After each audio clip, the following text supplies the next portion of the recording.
Maya Johnson stared at her reflection in the tinted window of the sleek black Bentley parked along the curb. The luxury car's darkened glass made the perfect mirror for what she was about to do. With trembling hands, she pulled out a tube of bright red lipstick, a shade she knew was all wrong for her deep brown skin tone. She'd chosen it specifically because it would look terrible. This was the plan. Sabotage this blind date before it even began. She had agreed to meet this handsome hotshot executive. Her friend Tasha wouldn't stop talking aboundly to get Tasha off her back. "He's perfect for you," Tasha had insisted for weeks. Smart, successful, kind. But Maya didn't want perfect. She didn't want anyone, not after what happened with Marcus. So here she was, in front of Le Chateau, one of the most exclusive restaurants in the city, deliberately making herself look ridiculous. She smeared the lipstick far beyond her natural lip line, creating a clown-like appearance. Next came the eyeshadow, a bright, glittery blue that she applied all the way up to her eyebrows. She messed up her carefully straightened hair, pulling strands loose from her elegant updo. "This should do it," she muttered to herself, examining her handiwork in the window's reflection. "One look at me, and he'll run for the hills." Maya didn't notice the slight movement inside the Bentley, didn't realize someone was watching her transformation with growing fascination. Didn't see the amused smile that spread across the face of Elijah Carter, the 35-year-old billionaire whose reputation for being impossible to impress was legendary in business circles. Elijah had arrived early for his own dinner meeting. He'd been on a call when this beautiful woman in an elegant black dress walked up to his car and began what appeared to be some kind of bizarre makeover ritual. At first, he was annoyed at the invasion of privacy, but as he watched her methodically destroy what was clearly already a stunning appearance, his annoyance gave way to curiosity. What kind of woman deliberately makes herself look bad? And why? The question intrigued him more than any business deal had in years. Inside the Bentley, Elijah instructed his driver, "James, change of plans. Cancel my dinner with the investors." "Sir?" James questioned, surprised by the sudden change. "I have a feeling something more interesting is about to happen," Elijah said, his eyes never leaving the woman who was now smearing her mascara to create fake tear tracks down her cheeks. Maya stepped back from the window, satisfied with her disaster of a makeup job. She looked absolutely ridiculous, exactly as planned. She even added a final touch, a large fake coffee stain on the front of her expensive dress, created with a bit of water and bronzer from her makeup bag. "Perfect," she whispered. "He'll take one look, make some excuse, and I'll be home in time for my show." She turned toward the restaurant entrance, squaring her shoulders. What Maya didn't know was that her life was about to change forever, not because of the blind date she was planning to sabotage, but because of the man in the Bentley who had just witnessed the most honest act of deception he'd ever seen. As she walked away, Elijah Carter stepped out of his car.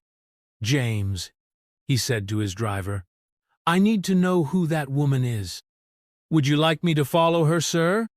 Elijah smiled, a rare sight that transformed his usually serious face. "No, I think I'll do that myself." The night air was cool against Maya's skin as she pushed open the heavy door of Le Chateau, unaware that the city's most eligible bachelor had just canceled a $20 million business deal just to find out why a woman would use his car window as a mirror to make herself ugly. 2 hours earlier, Maya had been standing in her apartment, staring at the black dress that hung on her closet door. It was beautiful, a sleek, form-fitting number that she'd bought 2 years ago for a gallery opening that never happened. Marcus had broken up with her the day before the event, and the dress had remained unworn, a reminder of plans that fell apart. "Why am I even doing this?" she asked her empty apartment. Tasha had been relentless about this setup, insisting that after 2 years of self-imposed dating exile, it was time for Maya to get back out there. "He's really nice, Maya," Tasha had promised over the phone that morning. His name is David. He works in finance or something. Smart guy, great smile. Just meet him for dinner. If you hate it, you never have to see him again. Maya had finally agreed, if only to stop the constant badgering. But as the day progressed, her anxiety grew. By afternoon, she'd drafted a polite text declining the date. By evening, she'd written and deleted a fake emergency excuse. Then, just as she was zipping up the dress, a different idea took hold. What if she showed up looking so terrible that he would be the one to end the date early? It was perfect. She wouldn't have to be the bad guy, and Tasha couldn't claim she hadn't tried. Maya would simply be the victim of a shallow man who couldn't see past a bad makeup day. She'd even gain some sympathy points. The plan felt brilliant, liberating even. Meanwhile, across town, Elijah Carter was wrapping up a meeting in his penthouse office. Elijah barely noticed the view anymore. After building Carter Enterprises from nothing into a billion-dollar tech and real estate empire, the city's beauty had become just another backdrop to endless meetings. The investors are confirmed for 8 p.m. at Le Chateau, his assistant Nina reminded him as she gathered her things to leave for the day. Elijah nodded absently, his attention on the financial reports on his tablet. The Singapore deal, what's the latest? They're still hesitating. Want better terms. Nina placed a folder on his desk. Details are in there. Oh, and your mother called again. She wants to know if you're bringing anyone to the charity gala next month. Elijah sighed. His mother's not-so-subtle attempts at matchmaking were becoming more frequent. At 35, he was, according to her, dangerously close to becoming a permanent bachelor. Tell her I'll be attending alone, as usual. Nina gave him a knowing look before heading to the door. One day, you're going to surprise us all and actually fall in love, Mr. Carter. Elijah laughed. Unlikely. Love is inefficient. It creates variables that can't be controlled. After Nina left, Elijah stood by the window, looking down at the city that had given him everything except the one thing he didn't know he was missing. He had dated, of course. Beautiful, accomplished women who matched him on paper. But something always felt off. Mechanical. Like business arrangements dressed up as relationships. Love is inefficient, he repeated to himself. A mantra he'd adopted after watching his parents' marriage crumble under the weight of his father's success and subsequent affairs. At 7:45 p.m., Elijah got into his Bentley, instructing James to head to Le Chateau. The restaurant was a favorite among the city's elite, exclusive enough that he could conduct business without interruption, yet with food good enough to justify the exorbitant prices. James navigated through evening traffic, eventually pulling up half a block from the restaurant's entrance. I'll circle around for closer parking, he said. No rush, Elijah replied, using the few minutes to review notes for his meeting. He was midway through a complex projection chart when a movement outside the car caught his attention. A woman in a black dress approached the car, seemingly unaware that someone was inside. The tinted windows, nearly opaque from the outside, gave her the impression of privacy as she peered at her reflection in the glass. Elijah was about to knock on the window to alert her to his presence when he saw her pull out a makeup bag and begin what appeared to be a very deliberate act of self-sabotage. His hand paused mid-air. Something about the determination in her eyes, visible even through the tinted glass, made him hesitate. This wasn't vanity, this was strategy. He could recognize a tactical move when he saw one. And just like that, his evening plans changed course. At the same moment, Maya stood before the car, unaware that she was being observed, unaware that the man inside wasn't just any wealthy person, but Elijah Carter himself, a man whose face regularly appeared in business magazines and whose name was synonymous with success.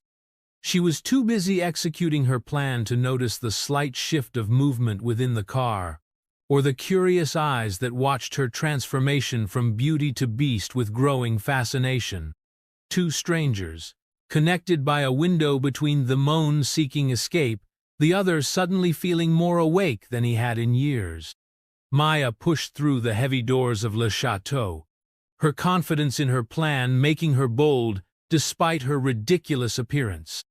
The restaurant's interior was all old-world elegance, crystal chandeliers, white tablecloths, and waitstaff dressed more formally than most wedding guests. The maitre d' looked up from his podium, his well-practiced smile faltering at the sight of her. "Good evening, madam. Do you have a reservation?" he asked, his eyes darting nervously around as if hoping no regular customers were witnessing this scene. "Yes, under David Chen," Maya replied sweetly. "I believe he may already be here." The maitre d' checked his list, visibly relieved to find the name. "Ah, yes. Mr. Chen arrived a few minutes ago. Please, follow me." As they weaved between tables, Maya felt eyes turning toward her. Whispers followed in her wake, exactly as planned. She fought back a smile, already imagining the horrified expression on her blind date's face. At a corner table, a handsome Asian man in a crisp blue suit stood as they approached. His warm smile froze as he took in Maya's appearance, but to her surprise, it didn't disappear entirely. "You must be Maya," he said, extending his hand. "I'm David." Maya shook his hand, slightly thrown by his composure. "Yes, that's me. Sorry I'm a bit disheveled. It's been quite a day." She exaggerated a sigh for effect.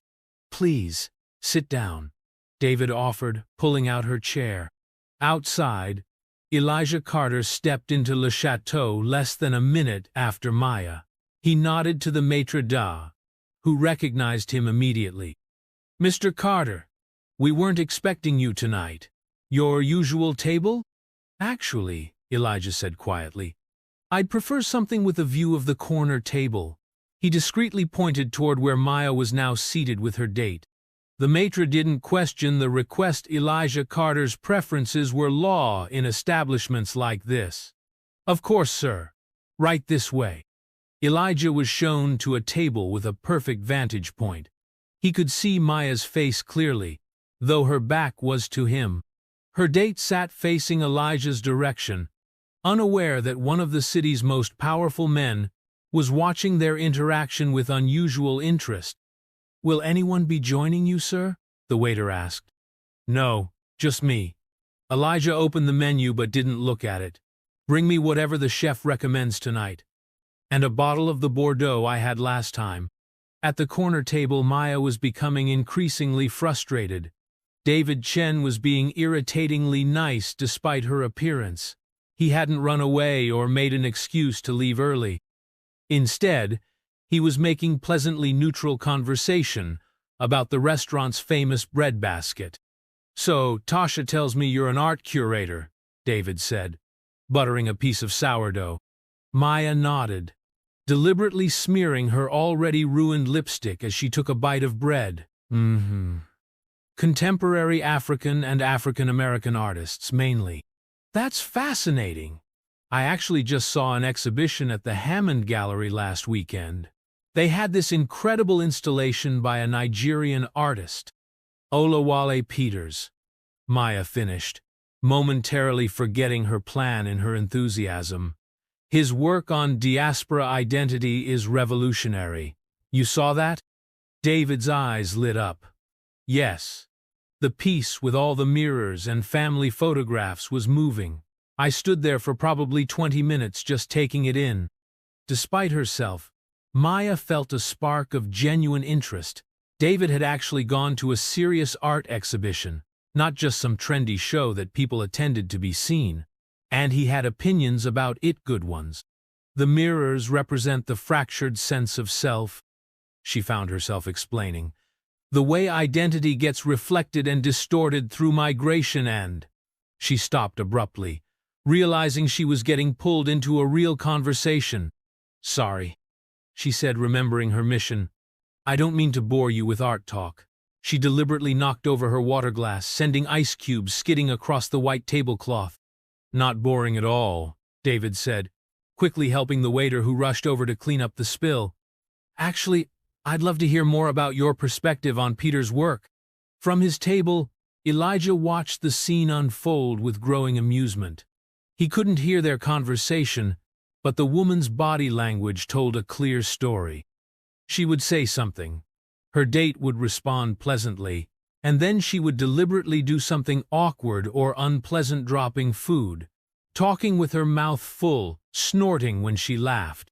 Yet her date seemed unfazed. If anything, he appeared to be enjoying himself.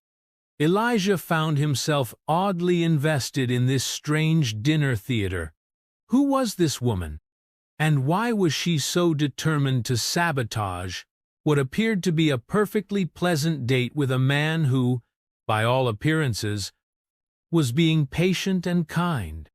When the waiter returned to take their order, Maya deliberately chose the messiest items on the menu: ribs, garlic prawns, foods guaranteed to create opportunities for more accidents. David, meanwhile, ordered the sea bass. As Maya excused herself to use the restroom, planning to add even more ridiculous touches to her appearances, Shay passed by Elijah's table without a glance.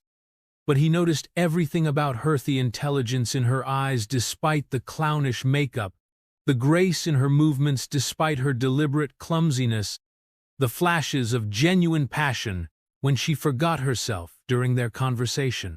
In the ladies' room, Maya stared at her reflection in the elegant mirror. The plan wasn't working.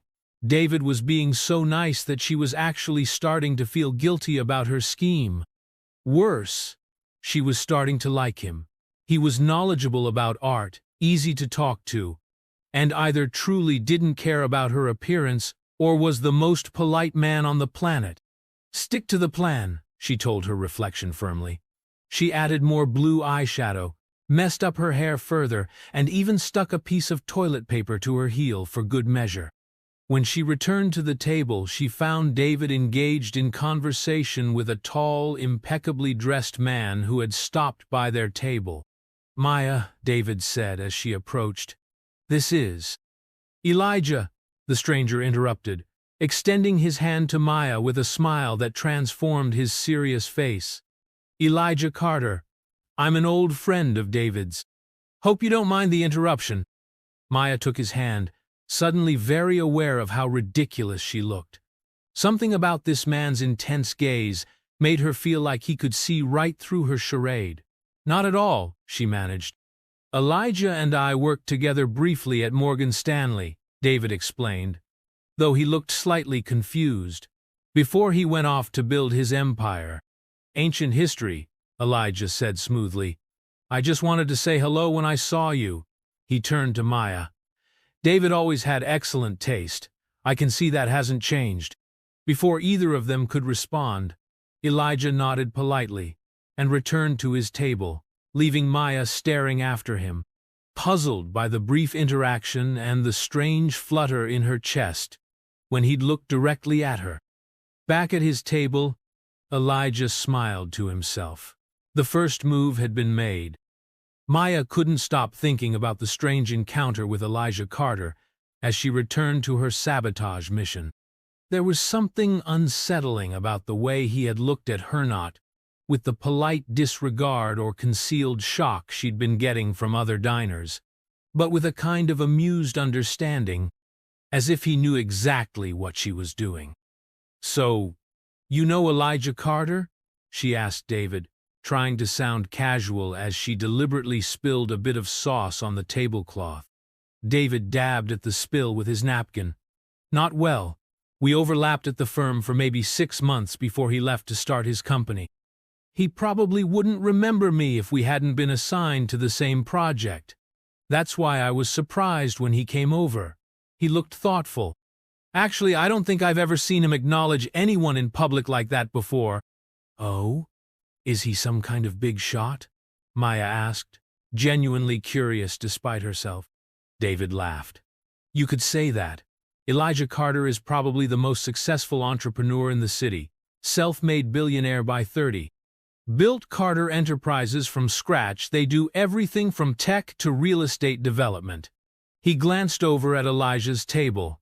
He's known for being brilliant but distant, not exactly warm and fuzzy.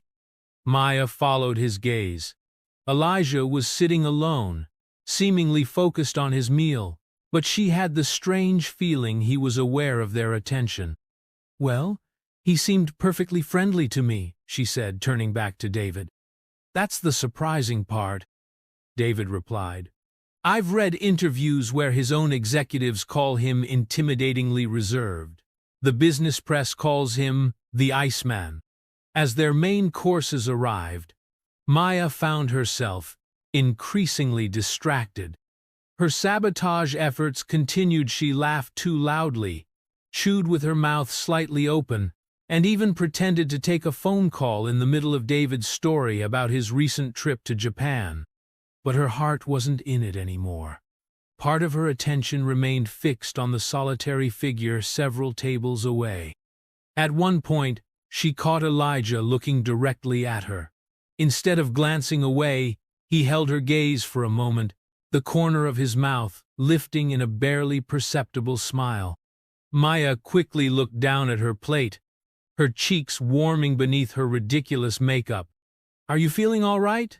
David asked, noticing her discomfort. "We can leave if you're not enjoying yourself." Maya felt a pang of guilt. David had been nothing but kind all evening, patiently enduring her increasingly desperate attempts to disgust him. He deserved better than being the target of her weird scheme. "Actually, David, I should be honest with you," she began, deciding to come clean. "I've been—" She was interrupted by the arrival of the maitre d' at their table, looking slightly flustered. "Excuse me, Mr. Chen, Miss Johnson. I have a message for you," he said, handing David a folded note on the restaurant's heavy stationery.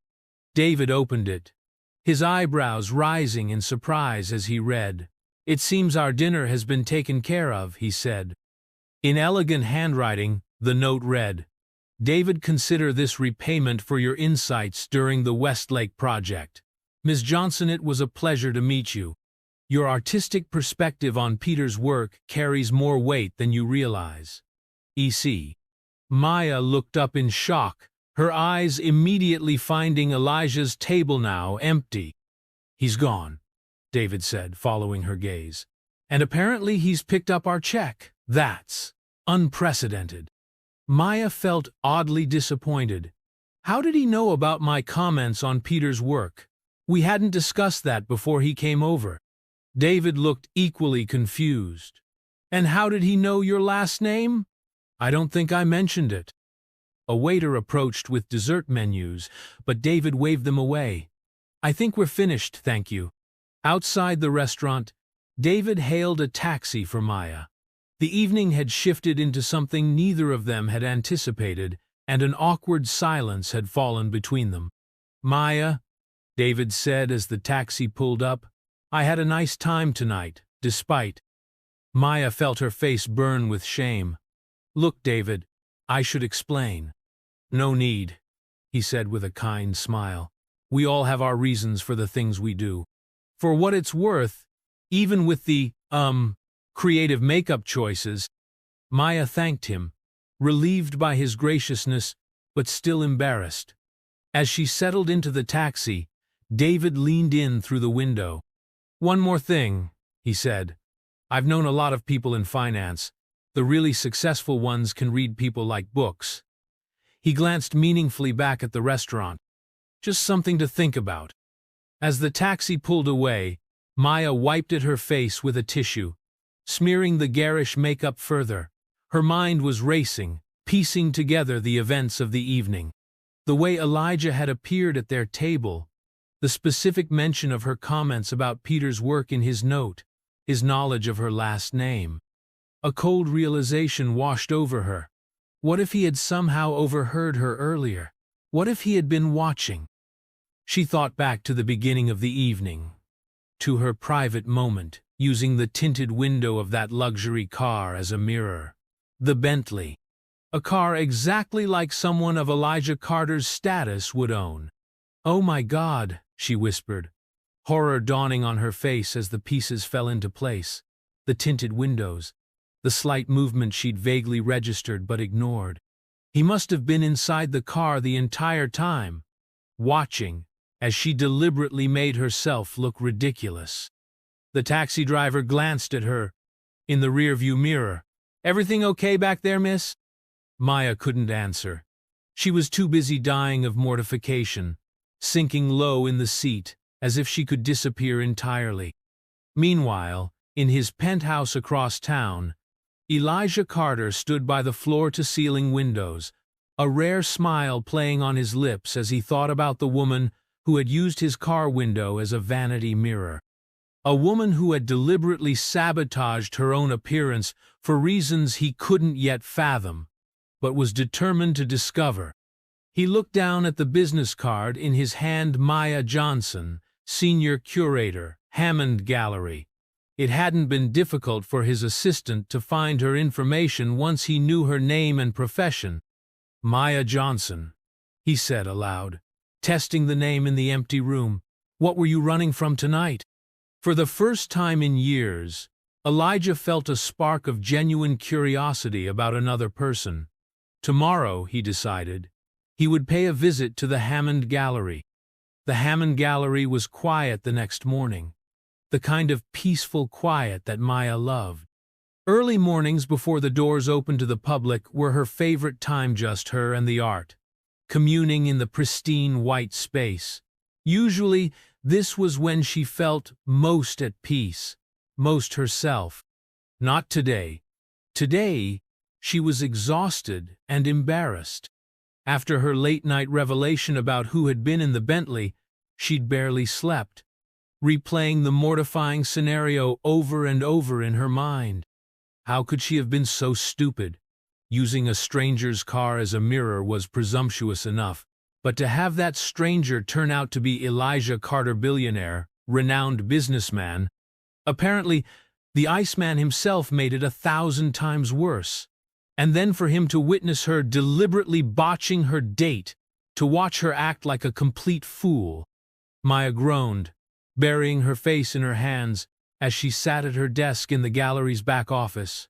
Her phone dinged with a text from Tasha. "How was the date with David? Did he pass the test?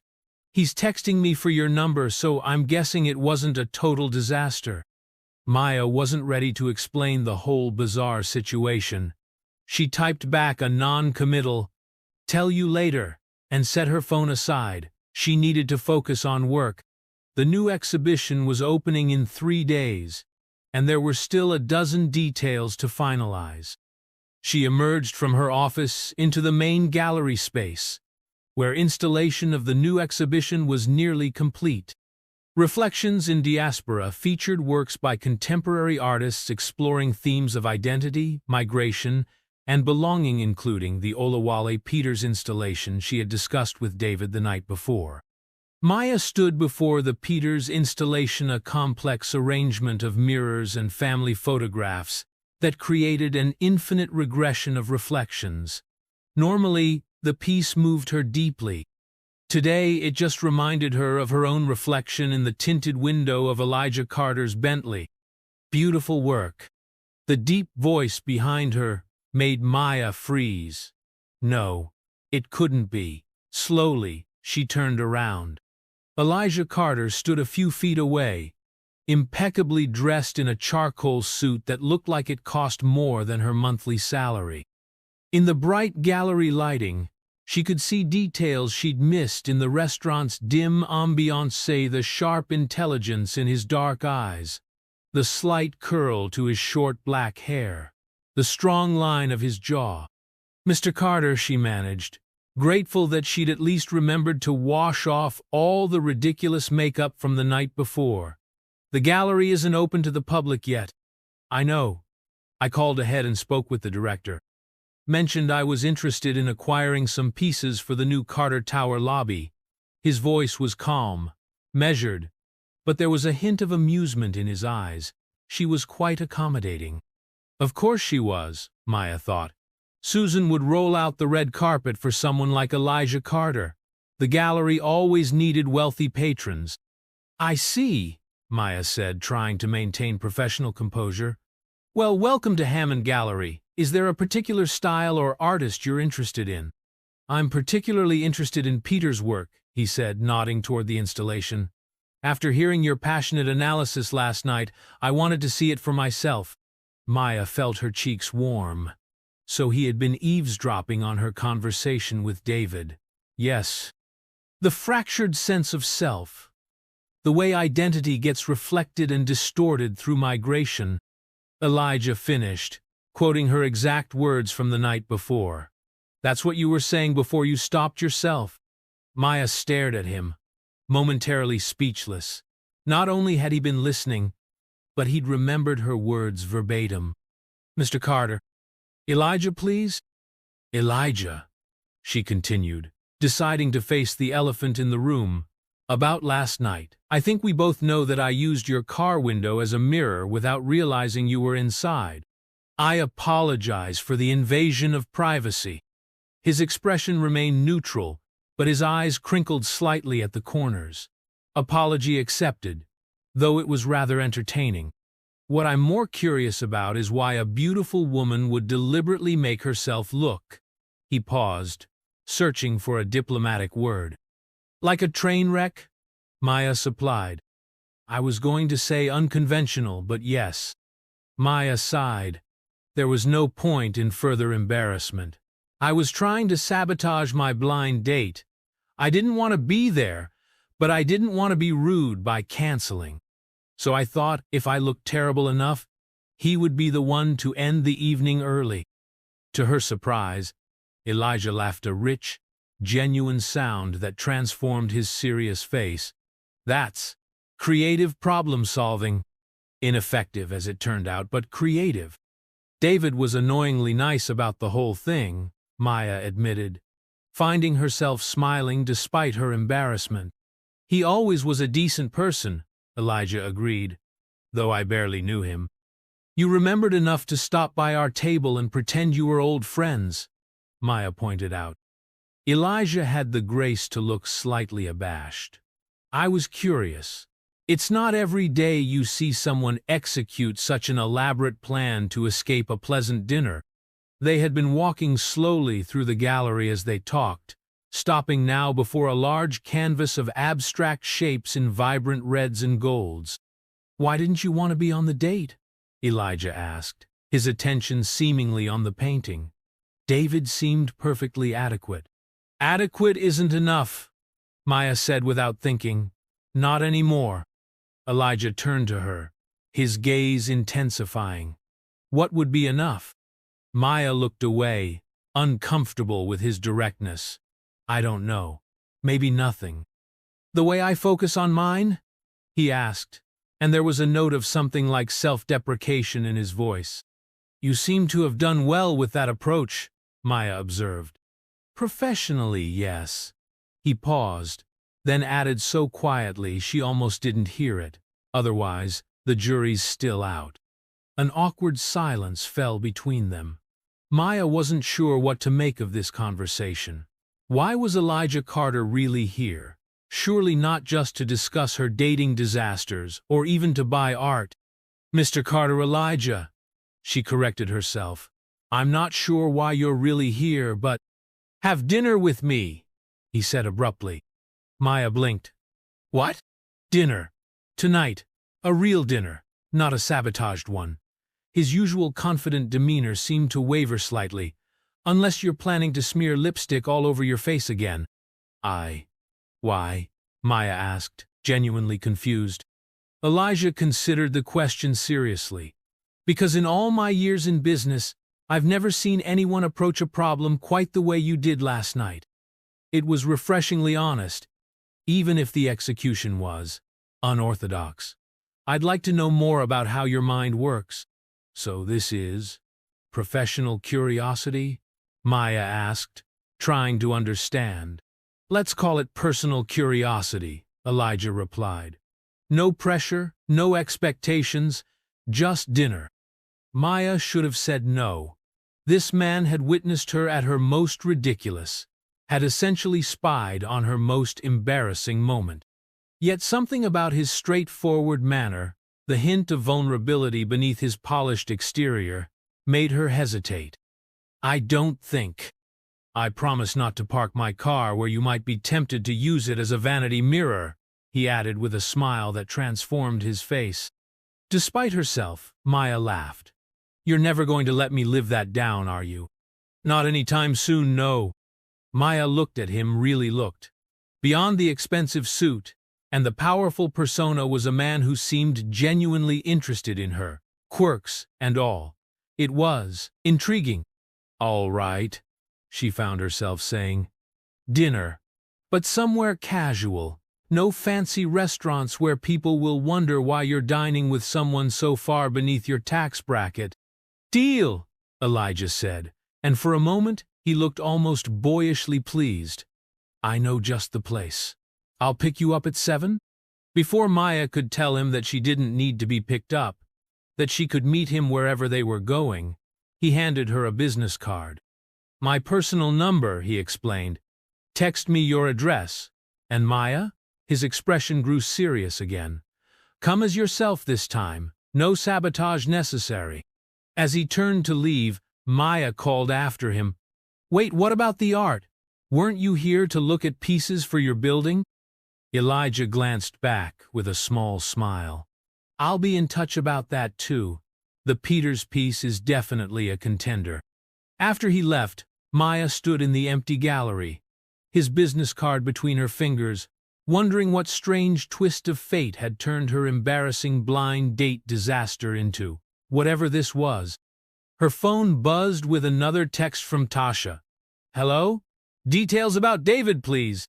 Maya stared at the message, then at Elijah's card, and began to laugh.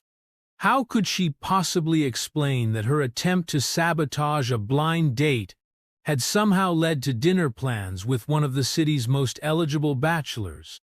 She typed back, "Change of plans. Having dinner with someone else tonight. Long story. We'll call you tomorrow." Then she tucked Elijah's card into her pocket and returned to her office, her step lighter than it had been all morning. Maya stood in front of her closet having the most stereotypical, nothing-to-wear crisis of her life. What does one wear to a casual dinner with a billionaire? Her phone rang Tasha for the 3rd time that day.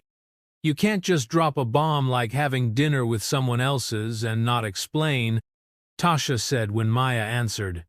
"Who is this mystery person? Did you meet someone at the gallery? What happened with David?" "It's complicated," Maya sighed. "Remember how I told you I was going to sabotage the date with David?" "Yeah, your ridiculous plan that I told you not to do," Tasha replied. "Well, I did it anyway. But it gets worse or better? I'm not sure which. While I was using a car window as a mirror to mess up my makeup, the owner of the car was inside watching the whole thing." "Oh my God," Tasha gasped. "That's mortifying." "It gets better. The guy in the car turned out to be Elijah Carter." The silence on the other end was profound. Then Tasha's voice, unnaturally high. "Elijah Carter? The Elijah Carter?" "That's the one," Maya confirmed. "And now, for reasons I can't begin to understand, he showed up at my gallery this morning and asked me to dinner." There was a crash on the other end of the line, as if Tasha had dropped her phone. After some fumbling sounds, her voice returned, now almost a whisper. "Maya Johnson, if you're messing with me, I will never forgive you." "I'm not," Maya assured her. "I'm just as confused as you are. He said he was curious about me because of how I handled the situation last night." "Handled? You mean how you deliberately made yourself look like a clown?" "Yes. Thanks for the reminder," Maya groaned. "Apparently he found it. Interesting." "Girl," Tasha said slowly, "do you realize what this means? The man Forbes called the most eligible bachelor in America just asked you out." "It's not a date," Maya corrected quickly. "It's just dinner. He probably wants to understand the psychology behind my weird behavior or something, like I'm some kind of case study." Uh-huh, Tasha replied, clearly unconvinced. And that's why you're having a closet crisis right now, isn't it? Because it's just dinner. Maya sighed, staring at the array of clothes before her. Fine, help me figure out what to wear, he said casual. But what does that even mean to someone like him? After 30 minutes of Tasha's fashion advice and pep talks, Maya settled on dark jeans, a simple but elegant emerald green silk blouse that complemented her skin tone, and low heels. Classic, but not trying too hard. Her natural curls framed her face, and she applied minimal makeup just enough to enhance her features, nothing like last night's disaster. At exactly 7:00 p.m., her doorbell rang. Maya took a deep breath, smoothed her blouse, and opened the door. Elijah Carter stood there, and the sight of him momentarily took her breath away. He wore dark jeans and a light blue button-down shirt with the sleeves rolled up to reveal strong forearms. Without the formal business suit, he looked younger, more approachable, but no less striking. "Hi," she said, suddenly feeling shy. "Hi," he replied, his eyes taking her in. "You look beautiful." "Thanks," Maya said, feeling her cheeks warm. "You clean up pretty well yourself." A small smile played at his lips. "I'm glad you approve. Ready to go?" Maya grabbed her purse and jacket, then followed him down to the street where, to her surprise, there was no luxury car waiting. Instead, Elijah led her to a midnight blue motorcycle parked at the curb. "This is our transportation tonight," he explained, handing her a helmet. "Unless you'd prefer a car, I can call my driver." Maya looked at the sleek machine, then back at Elijah. This was unexpected. "No, this is perfect," she said, taking the helmet. "I haven't been on a motorcycle in years." "It's the best way to see the city," Elijah said, putting on his own helmet. "And harder for people to recognize me." He swung his leg over the bike and waited for her to do the same. After a moment's hesitation, Maya climbed on behind him. "You'll need to hold on," he said over his shoulder. Tentatively, Maya placed her hands on his waist, feeling the solid warmth of him beneath her fingers. Elijah kick-started the motorcycle, and they pulled away from the curb, merging into the evening traffic. As they wove through the city streets, Maya felt a freedom she hadn't experienced in a long time. The wind rushing past, the vibration of the engine, the need to hold tightly to Elijah hit all combined to create a kind of exhilaration that pushed away her anxieties about the evening ahead. 20 minutes later, they arrived in a neighborhood Maya didn't immediately recognize, an older, industrial area that appeared to be in the early stages of gentrification. Elijah parked the motorcycle in front of a nondescript brick building with a simple sign, "Rosa's." "Best food in the city," he said as he helped Maya off the bike. "And no one will bother us here." Inside, Rosa's was warm and inviting, exposed brick walls, wooden tables, and soft lighting from vintage fixtures. The mouth-watering aroma of spices filled the air. A middle-aged woman with silver-streaked black hair approached them with a broad smile. "Elijah, it's been too long," she said, embracing him warmly. "Rosa," he returned the hug with genuine affection. "This is Maya." Rosa turned to Maya with appraising eyes, then broke into a wider smile. "Welcome to my restaurant, Maya. Any friend of Elijah's is family here." She led them to a corner table, partially secluded by a bookshelf filled with well-worn novels. "The usual, Elijah?" she asked. "Please," he nodded. "For both of us, if Maya trusts me to order." Maya raised an eyebrow but nodded. "I'll take a leap of faith." After Rosa left, Maya looked around the cozy space. "This is definitely not what I expected." "What did you expect?" Elijah asked, leaning back in his chair. "I don't know. Some exclusive club with a 10-year waiting list? A private chef in your penthouse? Not this. It's wonderful, by the way," she added quickly. Elijah's expression softened. Rosa was my neighbor when I first moved to the city. I was 22, dead broke, and she would bring me leftovers from the small restaurant where she worked. He glanced around the space. When my company took off, my first big splurge was helping her open her own place. I still come here whenever I need to remember where I started. Maya studied him with new interest. That doesn't exactly fit with your Iceman reputation. Most things that matter don't make it into press releases, he replied simply. Their conversation was interrupted as Rosa returned with 2 glasses of wine and a basket of freshly baked bread. First course will be out soon. Enjoy, you two. As they broke bread together, the initial awkwardness between them began to dissolve. Maya found herself telling Elijah about her work at the gallery, her passion for helping emerging artists gain recognition, particularly those from underrepresented communities. Art should challenge us to see the world differently, she explained, gesturing with her bread.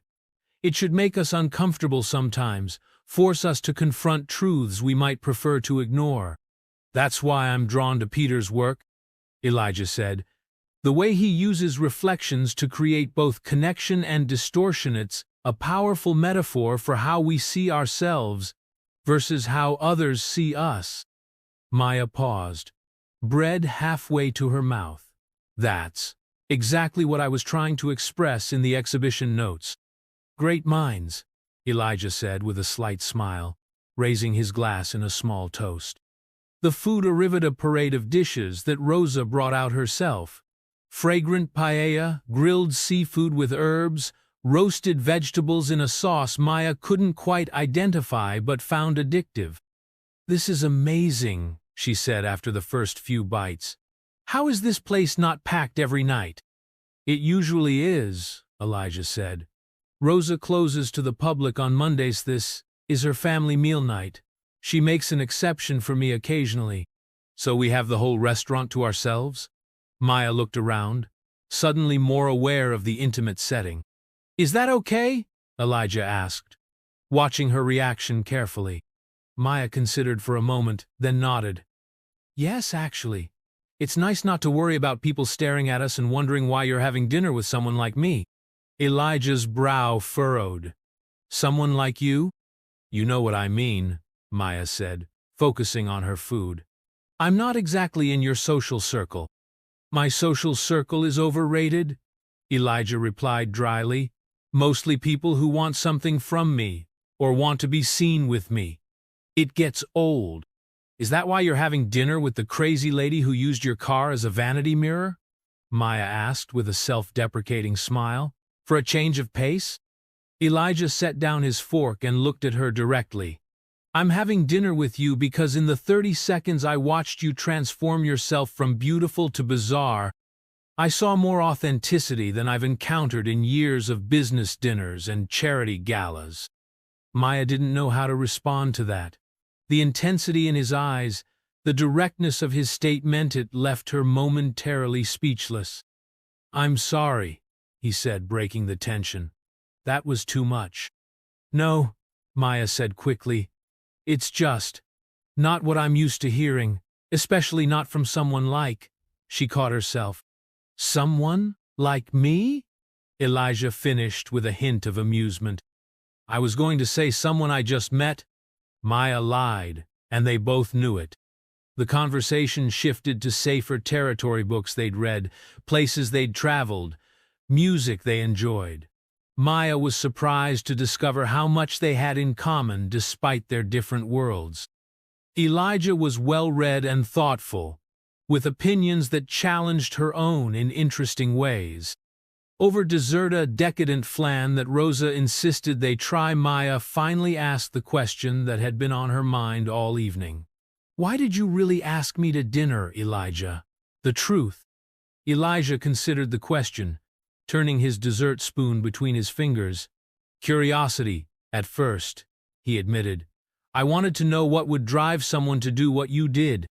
But then, when I met you at the gallery, he paused, choosing his words carefully. How you didn't try to impress me or pretend to be someone you're not. That's rare in my experience. Even though what I did was completely ridiculous? Maya asked. Especially because of that, Elijah said with a smile. It was honest, if nothing else. As the evening wound down, Rosa brought them coffee and refused Elijah's attempt to pay. Family doesn't pay, she insisted, patting his cheek before retreating to the kitchen. Outside, the night had grown cooler.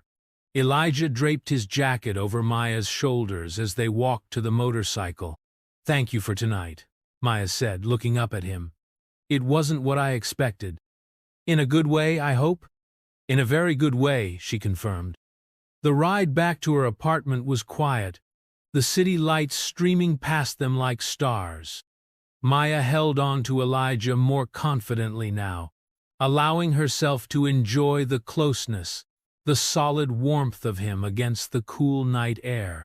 At her door, an awkward moment stretched between them, that universal uncertainty at the end of a night that wasn't officially a date, but felt like something more. I'd like to see you again, Elijah said simply. Maya studied his face, trying to read his intentions. Why? Because for the first time in a long time, I'm not thinking about work or deals or the next acquisition. I'm just here, with you. He reached out slowly, giving her time to pull away if she wanted, and tucked a loose curl behind her ear. Maya felt her heart quicken at his touch. Okay, she said softly. I'd like that too. Elijah smiled, a real smile that transformed his usually serious face. Good. I'll call you tomorrow? Maya nodded. As he turned to leave, she called after him. Elijah? He looked back, eyebrows raised in question. Next time. I promise not to use your windows as makeup mirrors. His laugh echoed in the hallway as he walked away, leaving Maya standing at her door, wondering what strange twist of fate had brought Elijah Carter into her life, and where it might lead them next. 3 weeks after their first dinner at Rosa's, Maya stood in front of the bathroom mirror in her apartment, carefully applying mascara. Tonight was the opening gala for the new exhibition at Hammond Gallery, an event she'd been planning for months, the culmination of countless hours of work with the featured artists. It was also the first time she would be seen publicly with Elijah. The past weeks had been a whirlwind. After their dinner at Rosa's, Elijah had called the next day as promised. They'd met for coffee that weekend, then a walk through the botanical gardens, then a jazz club the following Wednesday. Each meeting revealed new layers to the man behind the billion-dollar empire: his dry humor, his thoughtful nature, his surprising knowledge of everything from Renaissance art to underground hip-hop. Maya's phone chimed with a text from Tasha. On a scale of 1-10, how nervous are you about tonight? 15, Maya replied honestly. What if everyone thinks I'm just some gold digger who somehow tricked Elijah Carter into dating her? Then they're idiots, came Tasha's immediate response. Besides, anyone who's seen you two together can tell he's crazy about you. Even Susan from the gallery noticed, and she's oblivious to everything except art and her cats. Maya smiled, but the knot of anxiety in her stomach didn't loosen. Tonight wasn't just about her and Elijah stepping out in public together for the first time. It was about her career, her artists, her vision for the exhibition. Having Elijah there added a whole new layer of complexity and pressure. As if reading her thoughts, another text from Tasha appeared. Remember, this is your night, your exhibition. Elijah is just arm candy. The description of one of the world's most powerful businessmen as arm candy made Maya laugh out loud, easing some of her tension. She finished her makeup, checked her reflection one last time, and headed out. The Hammond Gallery was transformed for the opening. The austere white walls were now alive with vibrant artwork, the space humming with the energy of the invited guests: art critics, collectors, artists, and various cultural luminaries. As the curator, Maya circulated among them, answering questions about the exhibition, introducing artists to potential buyers, making sure everything ran smoothly. She was deep in conversation with a prominent critic when she felt a shift in the room's energy, subtle change in the ambient noise, a redirection of attention toward the entrance. Without turning, she knew Elijah had arrived. When she did look, her breath caught. He stood in the doorway, commanding in a perfectly tailored black suit, his presence immediately drawing eyes. But his gaze was fixed solely on her, a small smile playing at the corners of his mouth. Maya excused herself from the critic and made her way to Elijah, aware of the whispers and glances that followed her progress across the room. "You're late," she said when she reached him, keeping her voice light despite her nerves. "Conference call ran long," he explained, leaning in to kiss her cheek. "You look stunning. And the exhibition?" He glanced around the space. "It's magnificent, Maya, truly." The pride in his voice warmed her. "Thank you. I'm glad you could make it." "I wouldn't miss it." His hand found the small of her back, a gesture both protective and possessive. "Now, introduce me to these artists whose work you've been raving about." For the next hour, they moved through the gallery together. Maya was in her element, explaining the concepts behind the exhibition, sharing the stories of the artists she'd cultivated relationships with over years. Elijah listened attentively, asked thoughtful questions, and seemed genuinely interested in understanding the art. His presence changed the dynamic of the evening, though. Collectors who had been hesitant suddenly showed keen interest in acquiring pieces. Critics who might have been dismissive were now attentive. The Elijah Carter effect was undeniable, and while part of Maya appreciated the boost this would give the exhibition, another part of her felt uneasy. Was the art being valued for its own merit, or because of the billionaire at her side? During a brief moment alone by the bar, Susan, the gallery director, sidled up to Maya. "Well played," she murmured. "Excuse me?" Maya asked, her guard instantly up. "Carter." Susan nodded in his direction. "I knew you were good, Maya, but landing the biggest fish in the sea? That's impressive even for you." She sipped her champagne. "And the publicity for the gallery is priceless." Maya felt her cheeks burn. We're not," she stammered. "Elijah and I are seeing each other, yes, but it has nothing to do with the gallery or my career." Susan gave her a knowing look. "Of course not, dear. I'm just saying it's good for everyone involved." She patted Maya's arm and drifted away, leaving Maya staring after her, a sick feeling in her stomach. Across the room, Elijah was now in conversation with one of the artists, his expression engaged and respectful. As if sensing her gaze, he looked up, caught her eye, and smiled a private smile meant only for her. Despite the warmth that smile usually brought her, the sour taste of Susan's insinuation lingered. The evening wore on. The exhibition was a clear success, several pieces sold. Critics seemed impressed, and the artists were happy with the reception of their work. By any measure, it was a triumph for Maya professionally. But as the crowd began to thin, her earlier unease had crystallized into something more definite. "Ready to go?" Elijah asked, appearing at her side as the last guests were leaving. "I thought we might celebrate at my place. I have a bottle of champagne chilling." Maya hesitated. "I should help with the cleanup. Make sure everything—" "Ms. Johnson," interrupted one of the gallery assistants, "we've got everything handled here. You should go celebrate. The show is a huge success." Finding no reasonable excuse, Maya nodded. "All right, let me just grab my things." In Elijah's sleek Bentley, very one she'd used as a mirror that fateful night, Maya was uncharacteristically quiet, staring out at the city lights as they drove toward his penthouse. "Is everything okay?"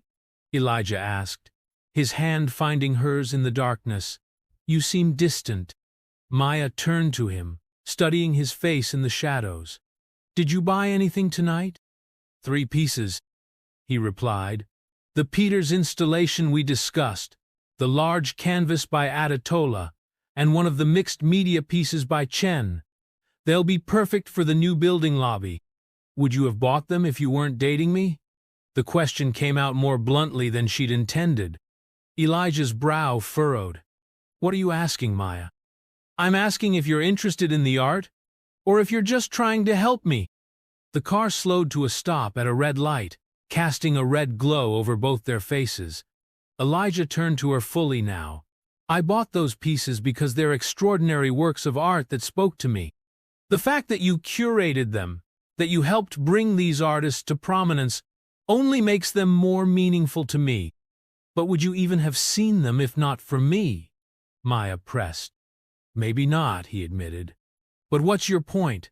That I shouldn't appreciate art that you introduced me to? That I shouldn't support your exhibition? People think I'm using you, Maya said quietly, as the light turned green and the car moved forward again. Or that you're using your influence to boost my career. Either way, it makes everything I've worked for feel tainted somehow.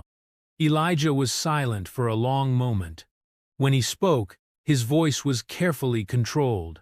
Does it matter what people think? It shouldn't, Maya sighed. But it does. I've worked so hard to be taken seriously, to build my reputation based on my eye for talent, my understanding of art. And now, in one night, I'm suddenly Elijah Carter's girlfriend first and a curator second. They had arrived at his building, the car pulling into the private underground garage. Instead of getting out, Elijah turned off the engine and shifted to face her. Maya, he said gently, I understand professional pride better than most, but isn't it possible that both things can be true? That you're an exceptional curator who happens to be dating me? That I'm genuinely interested in the art you've dedicated your life to? His words made sense, but the doubt had taken root. What if we weren't dating? She asked. Would you still have come tonight? Would you still have spent thousands on art from my exhibition? Elijah's expression turned serious. I can't answer hypotheticals. All I know is that I'm drawn to you, your passion, your integrity, your unique way of seeing the world. The art you champion reflects those qualities. So yes, I'm interested in it because I'm interested in you. The two things are connected. Maya didn't have a ready answer. The line between personal and professional had blurred the moment she and Elijah began seeing each other. Perhaps it was inevitable. Come upstairs, Elijah said softly. We don't have to have all the answers tonight. After a moment's hesitation, Maya nodded. They rode the private elevator to his penthouse in silence, each lost in their own thoughts. Elijah's home was exactly what Maya had imagined it would be: spacious, elegant, with clean lines and stunning views of the city through floor-to-ceiling windows. But what surprised her were the personal touches books everywhere.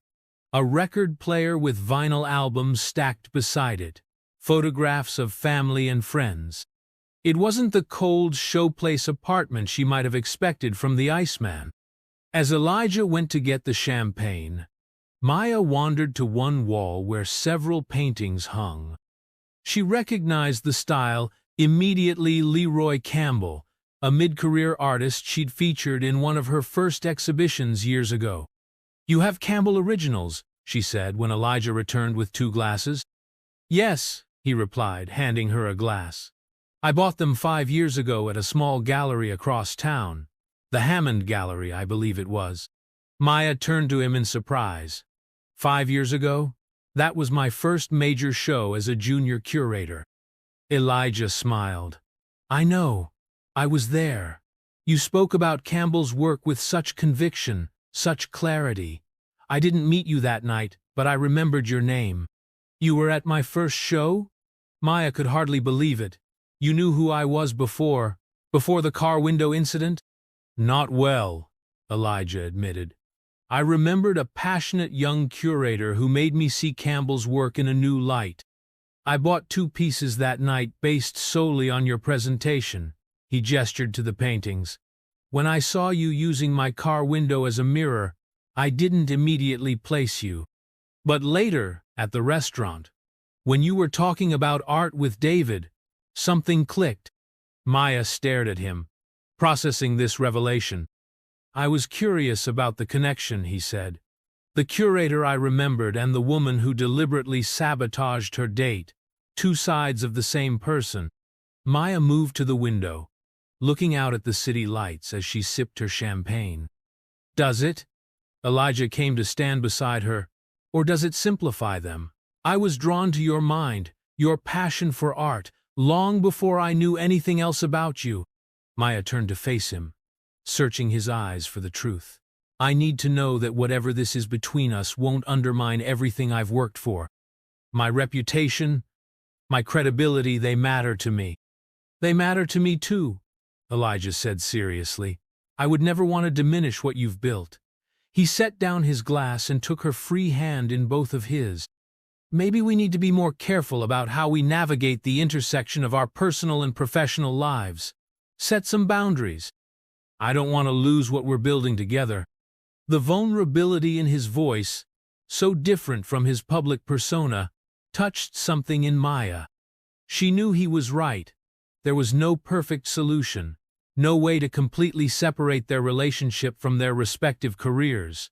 Life was messier than that, full of complications and gray areas. I don't want to lose it either, she admitted quietly. Relief washed over Elijah's face. He drew her closer, one hand coming up to cup her cheek. Then we'll figure it out, together. As his lips met hers, Maya felt some of her doubts recede. Not disappear entirely, she was too pragmatic for that, but enough to make room for hope. Hope that what they were building might be strong enough to withstand the complications, the whispers, the doubts. For tonight at least, that was enough. The headline glared at Maya from her computer screen. Art World's power couple, billionaire Elijah Carter and curator Maya Johnson make waves.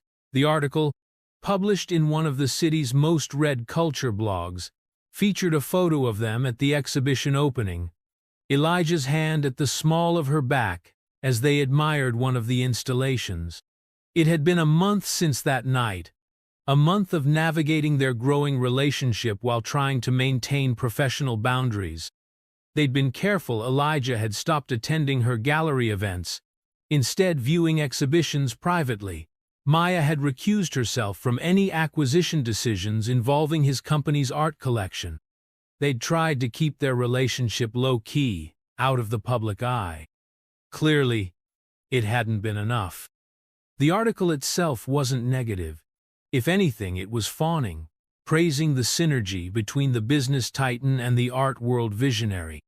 It highlighted the record sales from Maya's recent exhibition, the increased profile of Hammond Gallery, and the growing interest in the artists she championed. That was precisely what bothered her. The implication that her success was tied to Elijah's influence rather than her own merit. Her office phone rang, jolting her from her thoughts. It was Susan. Have you seen the article? The gallery director asked without preamble. Unfortunately, Maya replied. It's magnificent publicity, Susan gushed. My phone has been ringing all morning, collectors wanting to get on the waiting list for our next exhibition, artists begging to be considered for shows. We should capitalize on this momentum. Maya felt a knot forming in her stomach. Susan, I don't think. I've scheduled a meeting for tomorrow morning. I want to discuss restructuring our upcoming calendar. We need to strike while the iron is hot. 9 a.m. my office. After hanging up, Maya sat staring at the blank screen, a sense of dread washing over her. This was exactly what she'd feared, her curatorial vision taking a back seat to her relationship with Elijah. Her phone buzzed with a text from him. Have seen the article. Call me when you can. Instead of calling, Maya grabbed her coat and headed out of the office. She needed air, space to think. The crisp autumn day did little to clear her mind as she walked without direction, eventually finding herself in a small park several blocks from the gallery. She sat on a bench, watching fallen leaves skitter across the path in the breeze. Her phone buzzed again. Tasha this time. You're trending, girl, Maya groaned. Of course she was. Mind if I join you? She looked up to find Elijah standing before her, concern evident in his expression. In his tailored coat and scarf, he looked as out of place in the modest park as a peacock among pigeons. "How did you find me?" she asked as he sat beside her. "Educated guess. You mentioned this park was where you come to think." He studied her face. "The article bothers you." It wasn't a question. In the months they'd been together, Elijah had become attuned to her moods, her concerns. "It's not just the article," Maya sighed. "It's what it represents. Susan wants to completely revamp our exhibition schedule, capitalize on the momentum. She didn't even try to hide that she's more interested in your connection to the gallery than in the art itself." Elijah was quiet for a moment, watching a squirrel dart up a nearby tree. "I don't know," Maya admitted. "I've worked so hard to build something meaningful at Hammond, to create a space that celebrates artists who deserve recognition. I don't want that vision corrupted by me," Elijah finished for her. "By the perception of you," Maya corrected. "By the idea that my success is because of who I'm dating, not because of my own talent and hard work." Elijah nodded slowly. "I understand. More than you might think." He turned to face her fully. "When I started Carter Enterprises, everyone assumed my initial funding came from family money or connections. No one believed that a kid who grew up in a housing project could build something substantial on his own merit." "What did you do?" Maya asked. "I worked twice as hard, made sure my results spoke louder than any rumors or assumptions. But the difference is, I didn't have to worry about people thinking I was successful because of who I was dating." The acknowledgement of his privilege in this one area touched Maya. "It's not fair," she said quietly. "No, it's not." Elijah took her hand. "So what do we do about it?" Maya looked down at their intertwined, fingersure brown hand in his, a simple connection that had somehow complicated everything. "I've been thinking about something. A project I've wanted to pursue for years, but Hammond was never interested." "Tell me," Elijah encouraged. "An independent exhibition series. Focus on emerging artists from underrepresented communities, held in non-traditional spaces. Pop-up galleries in neighborhoods where people don't typically have access to fine art. Educational components for local schools." As she spoke, her voice grew more animated. "Breaking down the barriers that make art seem exclusive or inaccessible." Elijah listened attentively, a small smile playing at his lips. "It sounds perfect for you. Why hasn't Hammond supported it?" "Too risky. Not profitable enough. Doesn't attract the right kind of collectors." Maya shrugged. "Take your pick. And if you didn't have to worry about any of that? If you could focus purely on the artistic and community impact?" Maya looked at him suspiciously. "What are you suggesting?" "Nothing concrete yet," Elijah said carefully. "But I know people who might be interested in funding something like that. Philanthropic foundations that support arts education and community engagement." "Not your foundation," Maya said firmly. "That would defeat the whole purpose of me trying to establish independence." "Understood," Elijah nodded. "But I could make introductions, open doors. What you do once you're through those doors would be entirely up to you and your vision." Maya considered the idea. It was tempting a chance to create something truly her own, something that reflected her values and vision without compromise. But the timing felt suspicious. "It feels like running away," she admitted. "Like I'm letting the rumors win." "Or," Elijah countered, "it's perfect timing. You've built enough recognition to launch something new. The visibility you have right now could help draw attention to exactly the kind of artists and communities you want to support." A gust of wind sent more leaves swirling around them. Maya pulled her coat tighter. "I'd have to leave Hammond." "Yes," Elijah agreed. "But think of what you could build instead." They sat in silence for a few minutes. watching people pass by on the park paths, a mother pushing a stroller, an elderly couple walking hand in hand, a group of students with backpacks and laughter. "I need time to think," Maya finally said. "Of course." Elijah squeezed her hand gently. "Take all the time you need. Just know that whatever you decide, I'm here to support you in whatever way you're comfortable with." That evening, Maya canceled her plans with Elijah and instead invited Tasha over for wine and honest conversation. Her apartment living room became a war room of sorts, with Maya pacing as she laid out the situation while Tasha listened from the couch. "So let me get this straight," Tasha said, refilling their glasses. "You're upset because dating an incredibly hot billionaire who adores you has made you more successful." Maya stopped pacing to glare at her friend. "That's not?" I know. Tasha held up her hands in surrender. "I'm oversimplifying. But seriously, Maya, most people would kill for your problems." "It's not about success," Maya sighed, dropping onto the couch beside her friend. "It's about earning it, about knowing that what I've built is really mine." Tasha's expression softened. "Girl, you've been killing it at Hammond for years, long before Elijah Carter came along. Your eye for talent, your commitment to artists who deserve recognition but haven't gotten it, that's all you. But what you do once those doors are open is still entirely your work." Maya took a long sip of wine. "But what about this new project idea? If I leave Hammond to start something independent, and it succeeds because of connections Elijah helps me make, is it really mine?" "Okay, let me ask you this." Tasha leaned forward. "If you'd met some wealthy art patron at a gallery event, someone with no romantic interest in you whatsoever, and they offered to connect you with foundations to fund your dream project, would you hesitate?" "No," Maya admitted after a moment. "I'd probably jump at the chance. So the only difference is that you're sleeping with this particular connection." Tasha raised an eyebrow. "The question isn't whether to use Elijah's network, it's whether you can handle the whispers and side eyes that might come with it." "When did you get so wise?" Maya asked with a small smile.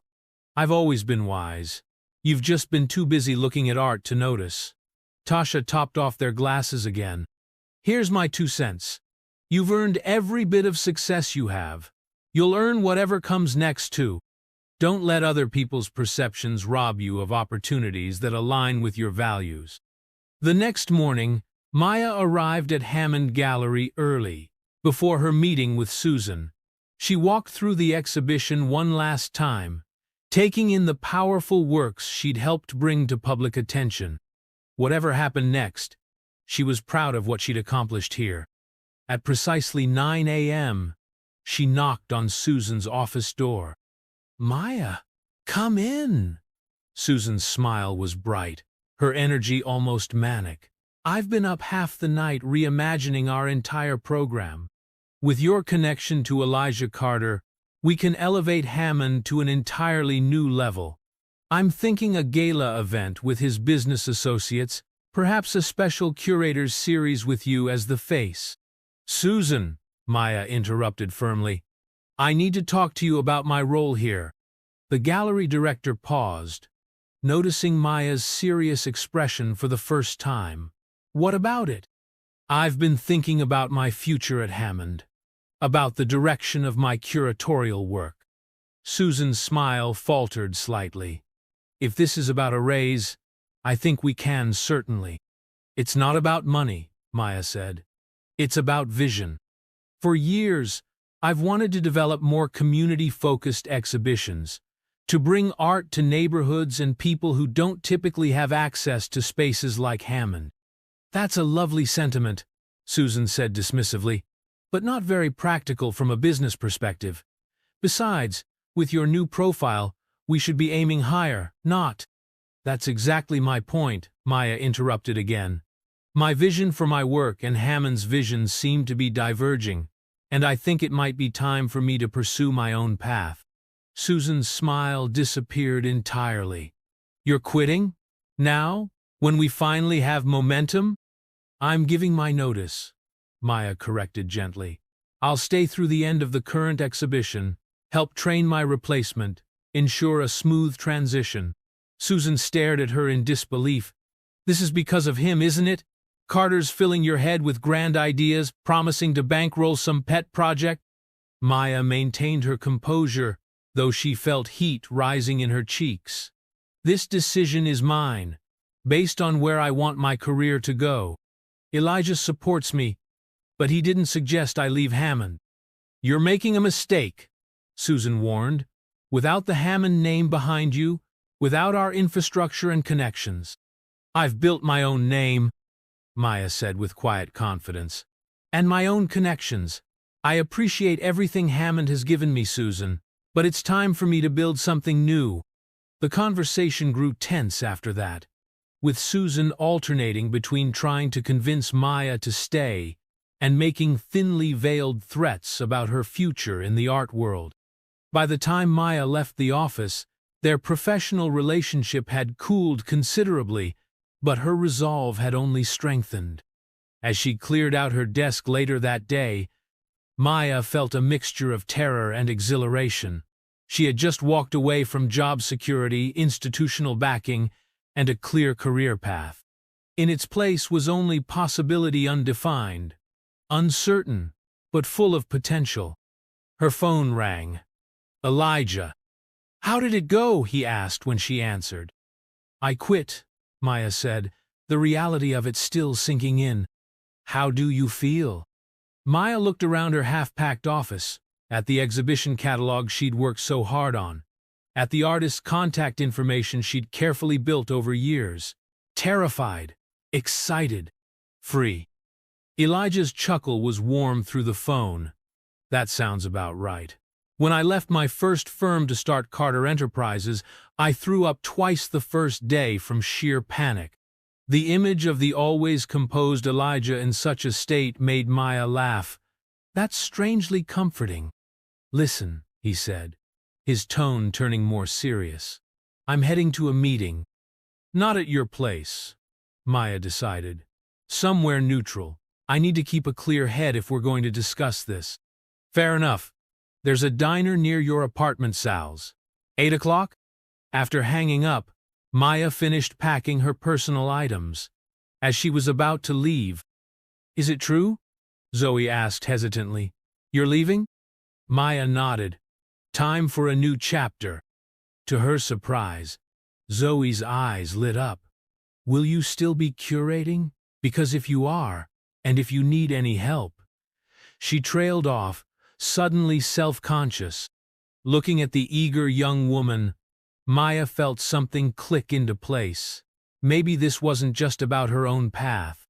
Maybe it was about creating opportunities for others, two people like Zoe, with passion and talent but limited opportunities in traditional gallery spaces.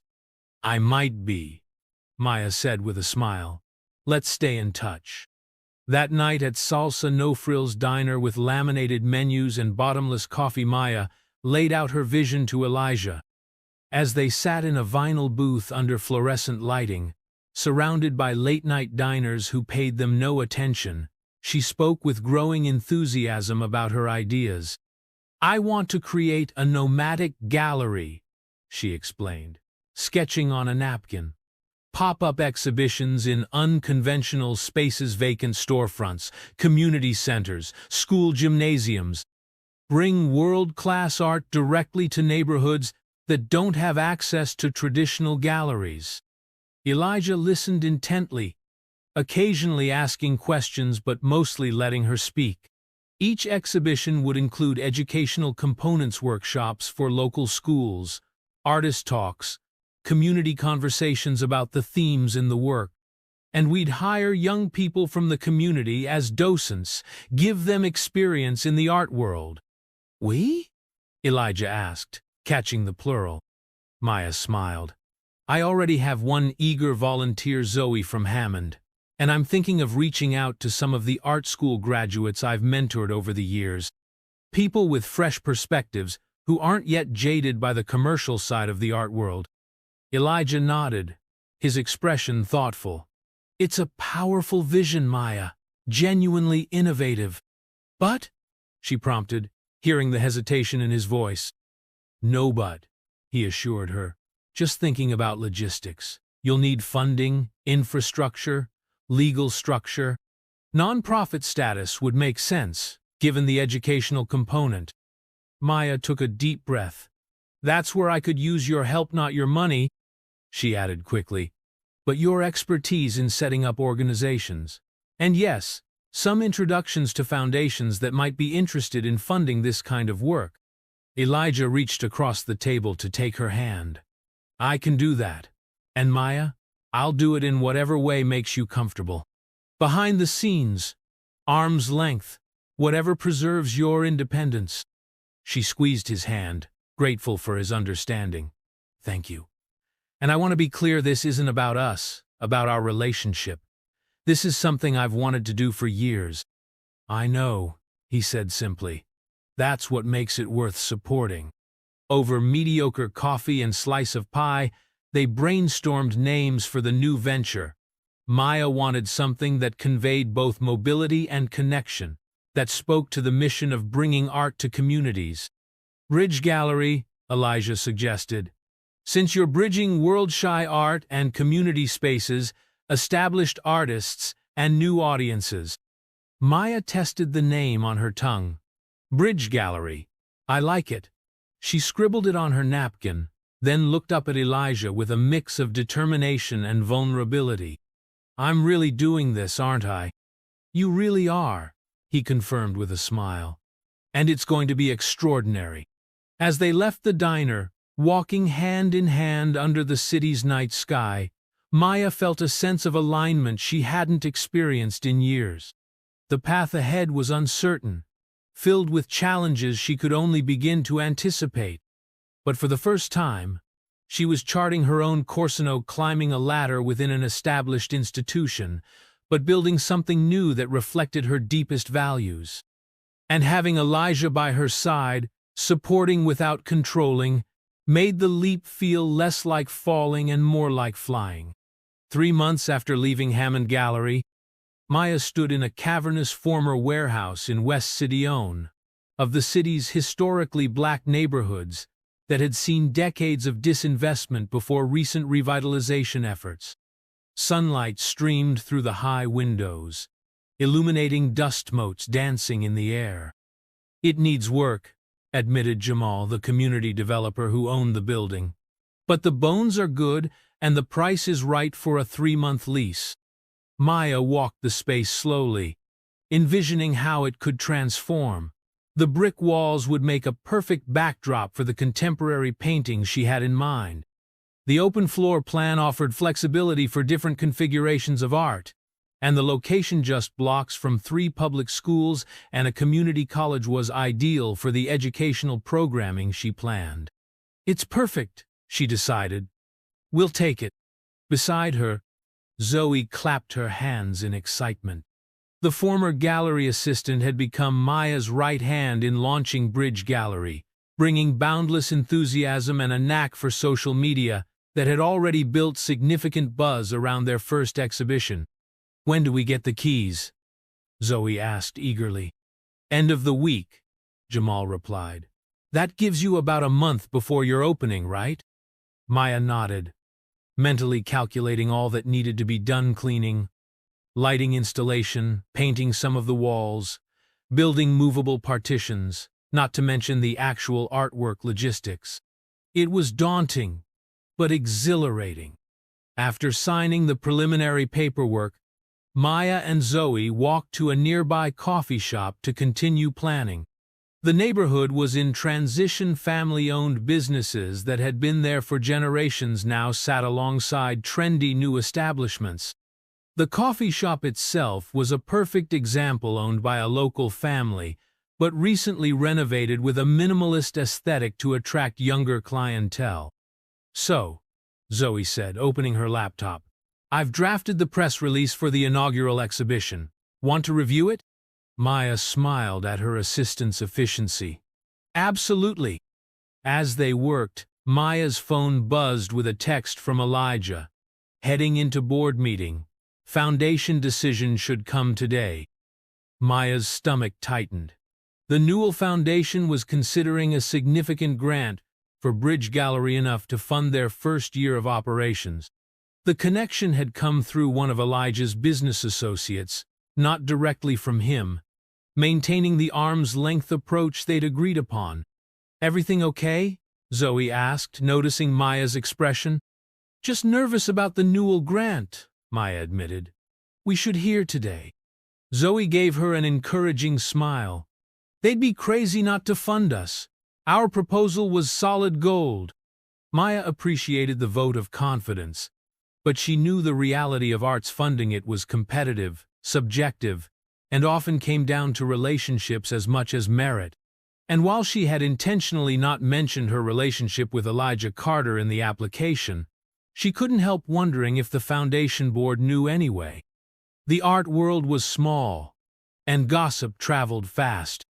Later that afternoon, as Maya was meeting with a lighting designer at the warehouse, her phone rang with an unknown number. "Maya Johnson," she answered, stepping away for privacy. "Ms. Johnson, this is Eleanor Newell from the Newell Foundation." The woman's voice was crisp, professional. "Yes, hello," Maya replied, trying to keep her voice steady. "Thank you for calling. I'm calling regarding your grant proposal for Bridge Gallery." A pause that felt eternal. "The board has reviewed your application, and we're pleased to inform you that we've decided to award you the full amount requested." Maya closed her eyes, relief washing over her. "That's wonderful news. Thank you so much. The board was particularly impressed with your focus on educational programming and community engagement. It aligns perfectly with our mission." Another pause. "I should mention that we had a rather spirited discussion about your project, given your personal association with Elijah Carter." And there it was, the shadow Maya had feared would fall over her achievement. "I understand," she said carefully. "Mr. Carter had no involvement in the development of Bridge Gallery's mission or programming. He did make the introduction to your foundation, as I noted in my application, but the project is entirely independent." "Yes, we appreciated your transparency on that point," Eleanor replied. "In the end, the strength of your proposal spoke for itself. The grant was approved on its merits unanimously, I might add." After finishing the call, Maya leaned against the brick wall, emotions swirling, pride in the achievement, relief at the funding, but also a lingering discomfort that her relationship with Elijah had been a factor in the discussion at Eleven, if the decision had ultimately been made on the merits of her work. That evening, she met Elijah for dinner at his penthouse to share the news. He'd ordered from her favorite Thai restaurant, setting up dinner on his terrace despite the cool evening air. Heaters created a bubble of warmth as they ate with the city lights spread below them. "To Bridge Gallery," Elijah toasted, raising his wine glass, "and its visionary founder." Maya clinked her glass against his, smiling despite her mixed emotions. "The grant came through." "That's incredible, Maya. You've worked so hard for this." "Eleanor Newell mentioned that there was spirited discussion about my connection to you," Maya said, watching his reaction carefully. Elijah set down his glass. "I'm not surprised they discussed it. But the fact that they funded you anyway, that they saw the value of your vision, that's what matters." "Is it, though?" Maya pushed her food around her plate. "I keep wondering if I'm being naive, if all these doors are opening because of who I'm dating, not because of my ideas." Elijah was quiet for a moment, considering. "Maya, do you remember what you said to me about Peter's installation? About how identity gets reflected and distorted through the mirrors of other people's perceptions?" She nodded, surprised at the connection. "Your relationship with me is now part of how the world sees you," he continued. "It's one facet of your identity, reflected and sometimes distorted in ways beyond our control. But it doesn't define you or your work." He leaned forward. "The question is, will you let other people's perceptions limit what you build?" His words resonated with her, touching on themes she had explored in her curatorial work for Yearshow Identity, is shaped both internally and externally. How we navigate the gap between how we see ourselves and how others see us. I want to succeed on my own terms, she said finally, but I'm starting to understand that on my own doesn't mean without any connections or support. It means being true to my vision, regardless of how I got the opportunity to realize it. Elijah smiled, reaching across the table to take her hand. That's what matters. And for what it's worth, I've known Eleanor Newell for years. She doesn't fund anything she doesn't believe in, regardless of who makes the introduction. The conversation shifted to the practical aspects of launching the exhibition, the space Maya had secured, the artist she had confirmed, the community partnership she was building. Elijah listened attentively, asking thoughtful questions, but never imposing his own ideas. "I'd like to see the space," he said as they finished dinner, "if that wouldn't complicate things for you." Maya considered the request. After leaving Hammond, she and Elijah had been careful about their public appearances together, especially in professional contexts. But this was different. Bridge Gallery was her creation, her vision. Perhaps it was time to stop hiding their relationship as if it were something to be ashamed of. "I'd like that," she decided. "Come by tomorrow afternoon? I'll give you the grand tour, such as it is in its current state." The next day, Maya was at the warehouse early, working with a small crew to clean decades of industrial grime from the windows. The space was already transforming, light pouring in where there had been shadow, revealing the potential that had initially caught her eye. When Elijah arrived, he was dressed more casually than usual: jeans, a simple button-down, no tie. It was a subtle acknowledgement that he was entering her world, not bringing his corporate persona into her space. "What do you think?" Maya asked as she led him through the cavernous room, showing him the sketches for how the exhibition would be laid out. Elijah took his time, examining the architecture, the light, the flow of the space. "It has incredible potential," he said finally. "I can see exactly why you chose it. The rawness of the industrial elements will create a fascinating contrast with the contemporary art." His genuine appreciation for her vision warmed Maya. This wasn't polite interest or patronizing approval. He truly understood what she was trying to create. As they were discussing the lighting plan, the warehouse door opened and a group of people entered, a reporter and photographer from the local arts weekly, there for a pre-arranged interview about Bridge Gallery's launch. "Ms. Johnson?" the reporter called. "We're here for the 2:00. Maya had momentarily forgotten the appointment. She glanced at Elijah, a question in her eyes. Should he leave to avoid complicating the story? Should she introduce him as a supporter but downplay their personal connection? Elijah squeezed her hand briefly. "Your call," he said quietly. In that moment, Maya made a decision. She was tired of compartmentalizing, of acting as if her relationship with Elijah somehow undermined her professional accomplishments. "I'll be right with you," she called to the reporter. Then to Elijah, "Stay, be part of this. Just be yourself, not Elijah Carter, billionaire patron of the arts." He smiled, genuine warmth reaching his eyes. "I can do that." The interview went better than Maya could have hoped. She spoke passionately about Bridge Gallery's mission, the upcoming exhibition, and the educational programming she was developing with local schools. When the reporter inevitably asked about Elijah's presence, Maya was straightforward. "Elijah is here in a personal capacity, seeing the space for the first time. While he's been supportive of Bridge Gallery's mission, the conceptualization and execution is entirely independent. The art world is full of personal and professional relationships that coexist. This is no different." The reporter seemed satisfied with the answer, and the conversation returned to the exhibition itself. As the interview concluded, the photographer asked for a few shots of Maya in the space. After taking several of her alone, he gestured to Elijah. "Could we get a few with both of you?" The readers would love it. Maya hesitated, but Elijah followed her lead, standing beside her but not too close, his body language conveying support rather than possession or control. After the media team left, Maya felt a weight lift from her shoulders. "That wasn't so bad," she admitted. "You were magnificent," Elijah said, genuine admiration in his voice. "Clear, passionate, in command of your vision. And honest about us," Maya added. "No more hiding or apologizing." As they walked through the space one last time, planning to head out for a late lunch, the warehouse door opened again.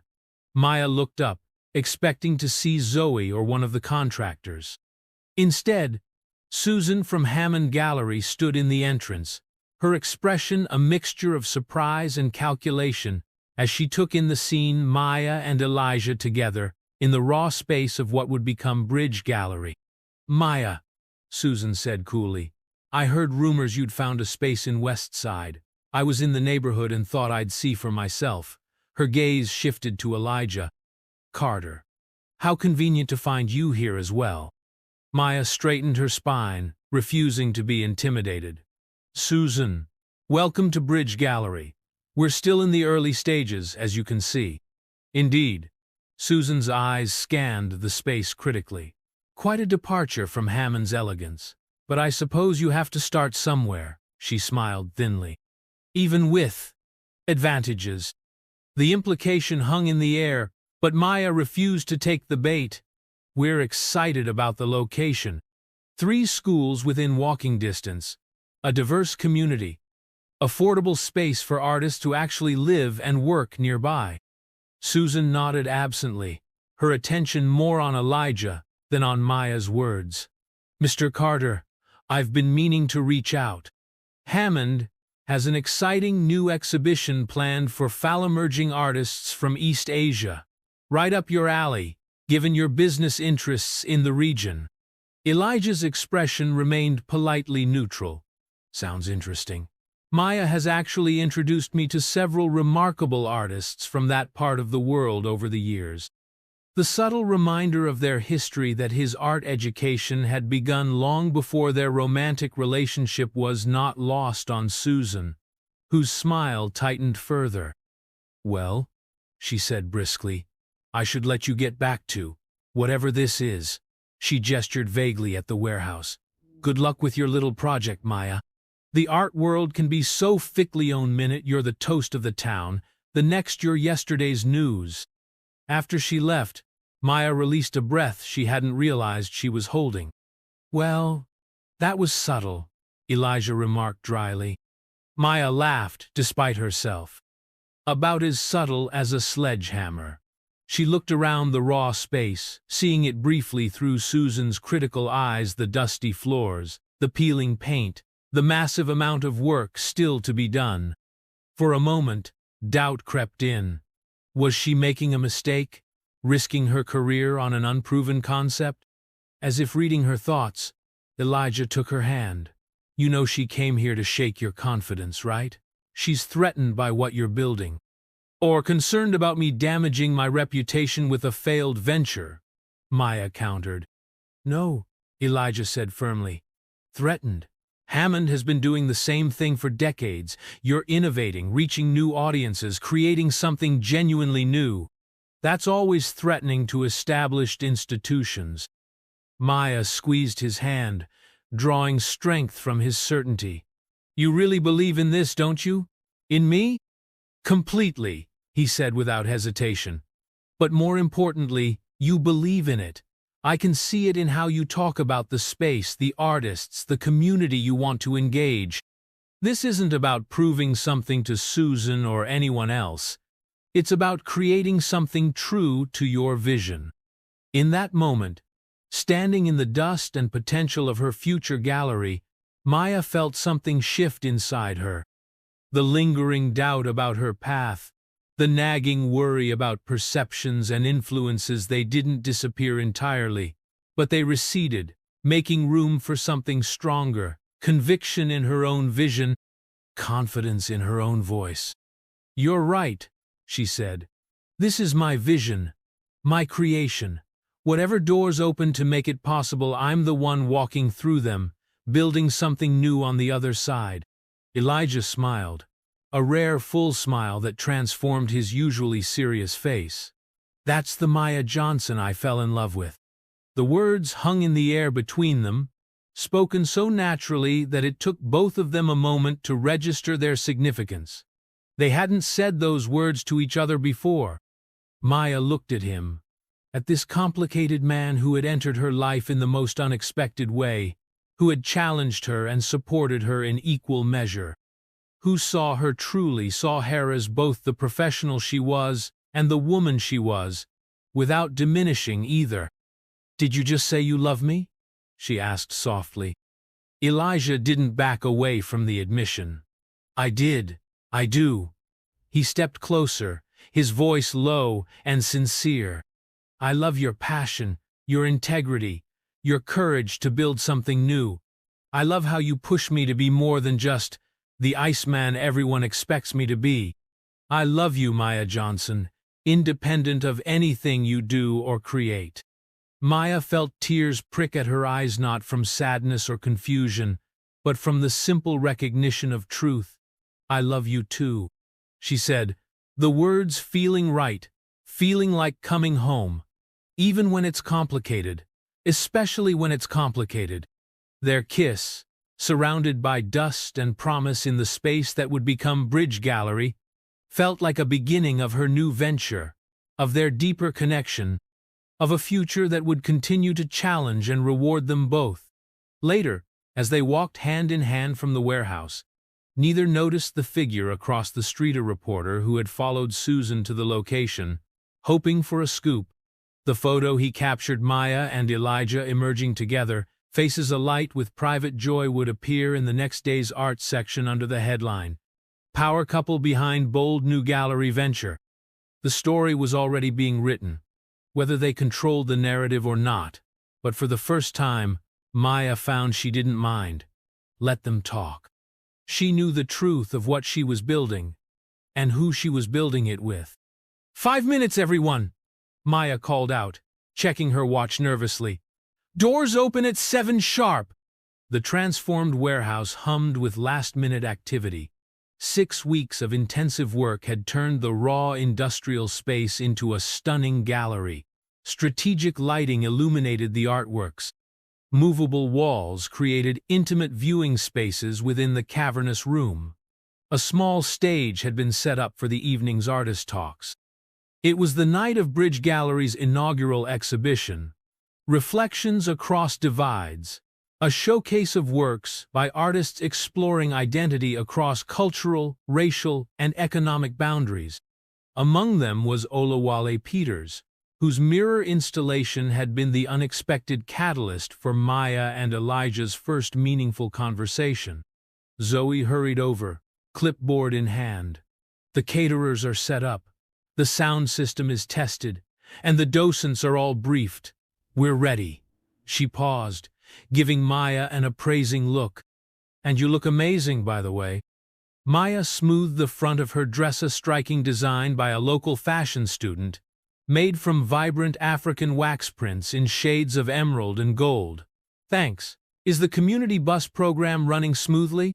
One of Bridge Gallery's innovations was arranging free transportation from surrounding neighborhoods, ensuring that local residents could easily attend the opening. It was part of Maya's commitment to making the gallery truly accessible to the community it was situated in. "First bus arrived 10 minutes ago. The second is on schedule," Zoe confirmed. "And the youth documentarians are all set up to interview attendees about their experience." Another of Maya's initiatives training local high school students in documentary filmmaking, giving them the opportunity to create a record of the gallery's impact on the community. The resulting film would be shown in schools and community centers, extending the exhibition's reach beyond the physical space. Everything was ready.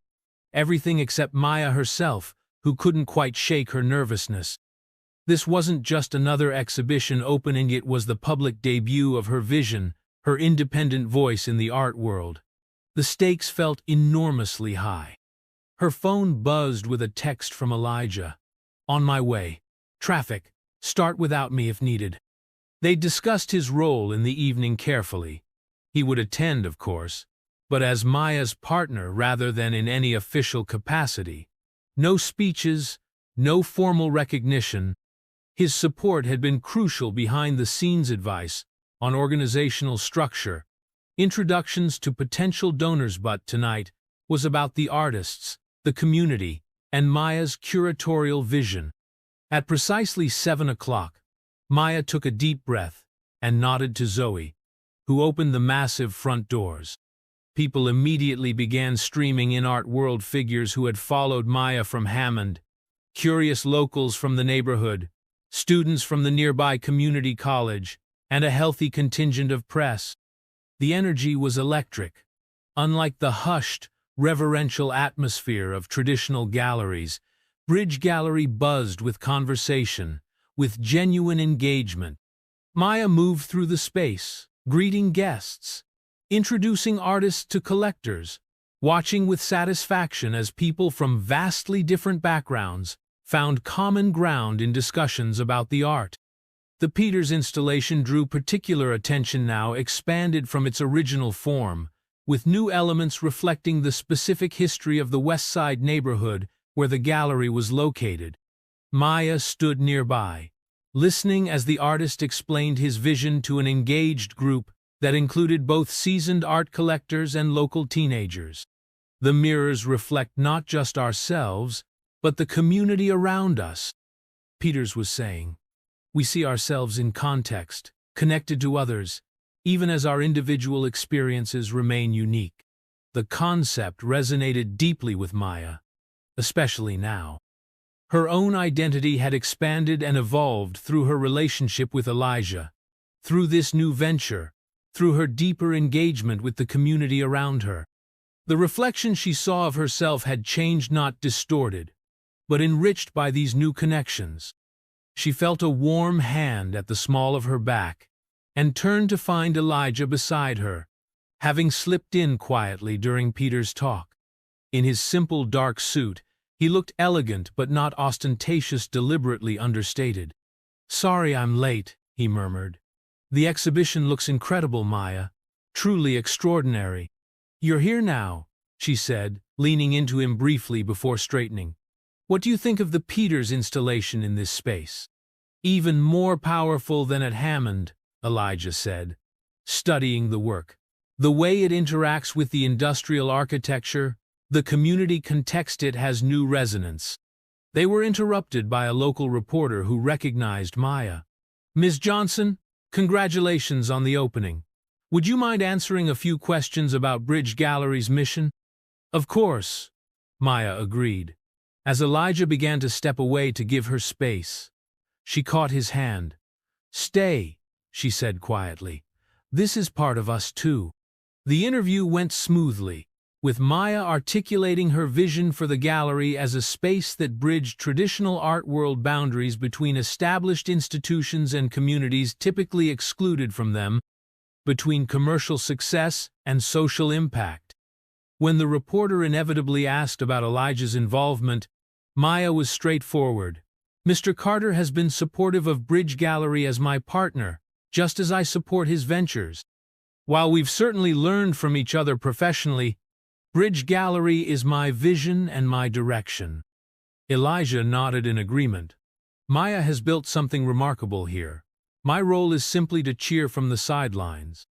After the reporter moved on, Maya was approached by a group of students from the local high school participants in the educational program she developed alongside the exhibition.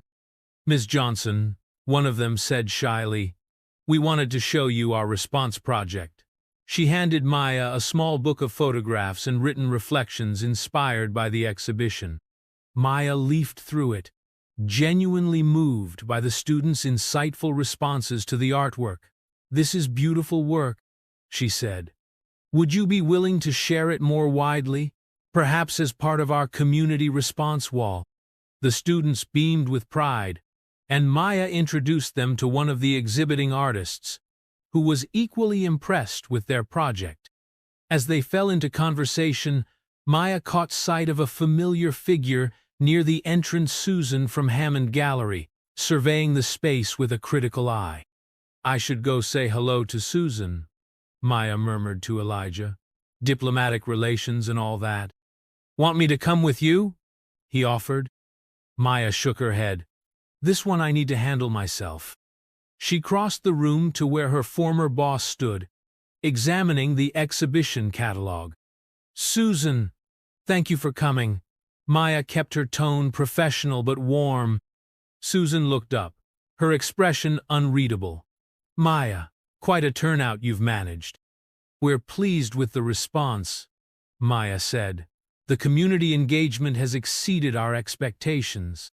Susan's gaze traveled around the room, taking in the diverse crowd, the innovative display design, the energy of the space. "It's certainly different from Hammond's approach."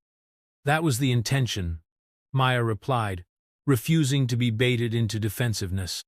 "Some of the artists you've featured are quite promising," Susan admitted reluctantly. "Particularly the new talent. Hammond might be interested in working with a few of them in the future." Maya smiled, recognizing the olive branch for what it was.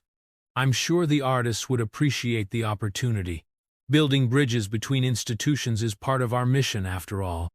Susan's eyes drifted to where Elijah stood, deep in conversation with Peters about his installation. He seems genuinely interested in the art, not just playing the part of supportive boyfriend. "He is," Maya confirmed. "Elijah's appreciation for art predates our relationship. He was collecting African American artists long before we met." Susan nodded slowly. "Perhaps I misjudged some aspects of the situation." She straightened, professional mask sliding back into place. "The exhibition is impressive, Maya. Different from what we do at Hammond, but valid in its own way." Coming from Susan, it was high praise indeed. "Thank you, that means a lot." After Susan moved on, Maya circulated through the space, her heart swelling with pride at what she and her small team had accomplished. The exhibition was attracting exactly the mix of people she'd hoped for: art world insiders alongside community members who had never set foot in a gallery before. Conversations were happening across traditional boundaries. Art was being experienced, discussed, questioned by fresh eyes. Around 9 o'clock, Maya gathered everyone for the scheduled artist talks.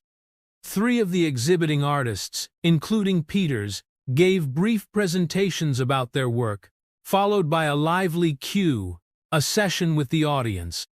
The questions came from art critics and neighborhood teenagers alike, creating a dialogue that transcended the usual art world hierarchy.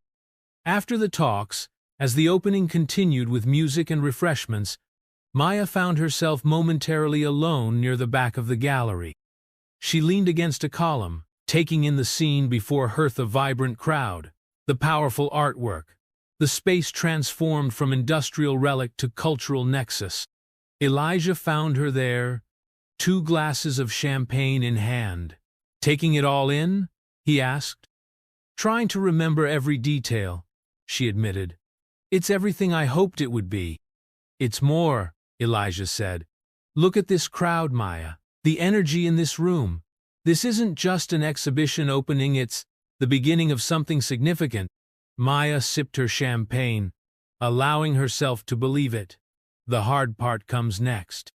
Sustaining it, growing it, making sure it's not just a one-time event, but a lasting presence in the community. "You'll do it," Elijah said with such certainty that Maya couldn't help but believe him. "And you won't do it alone. You've built a team that believes in your vision. You've engaged a community that sees the value in what you're creating. And I have you," Maya added softly, leaning against his shoulder. "Always," he promised. "But tonight isn't about us. It's about what you've created here." He gestured toward the gallery floor. "Go, enjoy it. This is your moment." As Maya moved back into the crowd, she was approached by an elderly woman she recognized from the neighborhood. Patterson, who had lived in West Side for over 60 years and had been skeptical when Maya first approached the community council about her plans for the gallery. "Ms. Johnson," the older woman said, taking Maya's hands in her own, "I need to tell you something." "Of course, Miss Patterson, what is it?" "When you first came to our council meeting talking about bringing fine art to West Side, I thought you were just another outsider with big ideas who'd disappear when things got difficult." She gestured around the gallery. "But you've done something special here. My granddaughter, the one in high school, she's been in your education program, and I've never seen her so excited about anything. She's talking about studying art history now."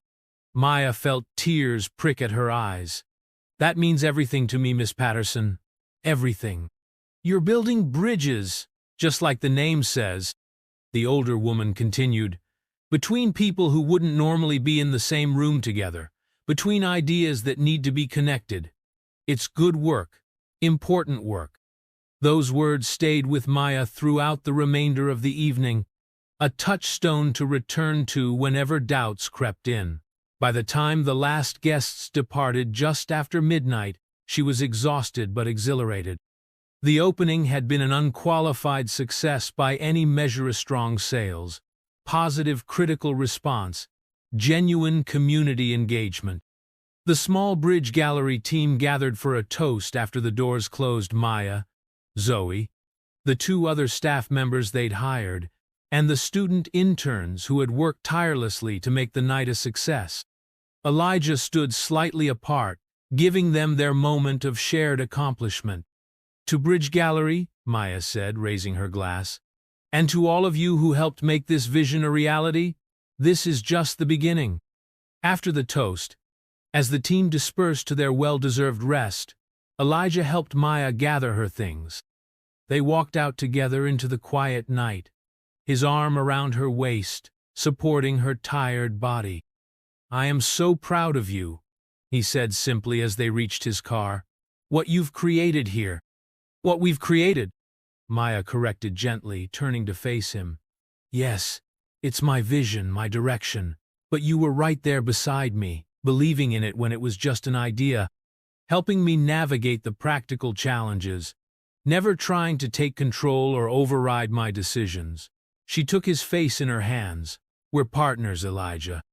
Under the streetlight, his expression was uncharacteristically vulnerable. "I've built companies, made billions, but I've never been part of something like this, something with heart, with purpose beyond profit.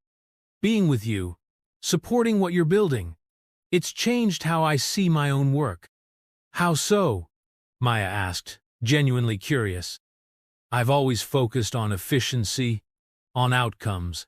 Build the tallest building, make the biggest deal, maximize the return."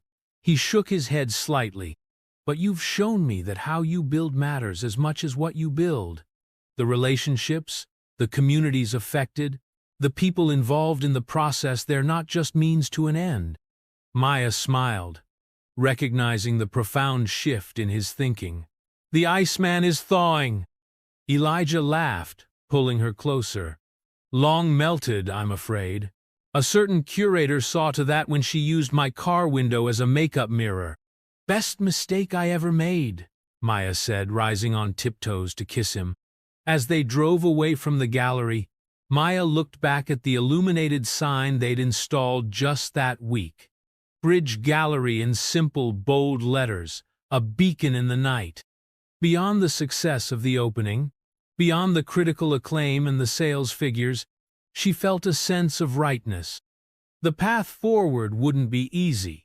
There would be financial challenges, logistical hurdles, the constant work of balancing artistic integrity with community needs.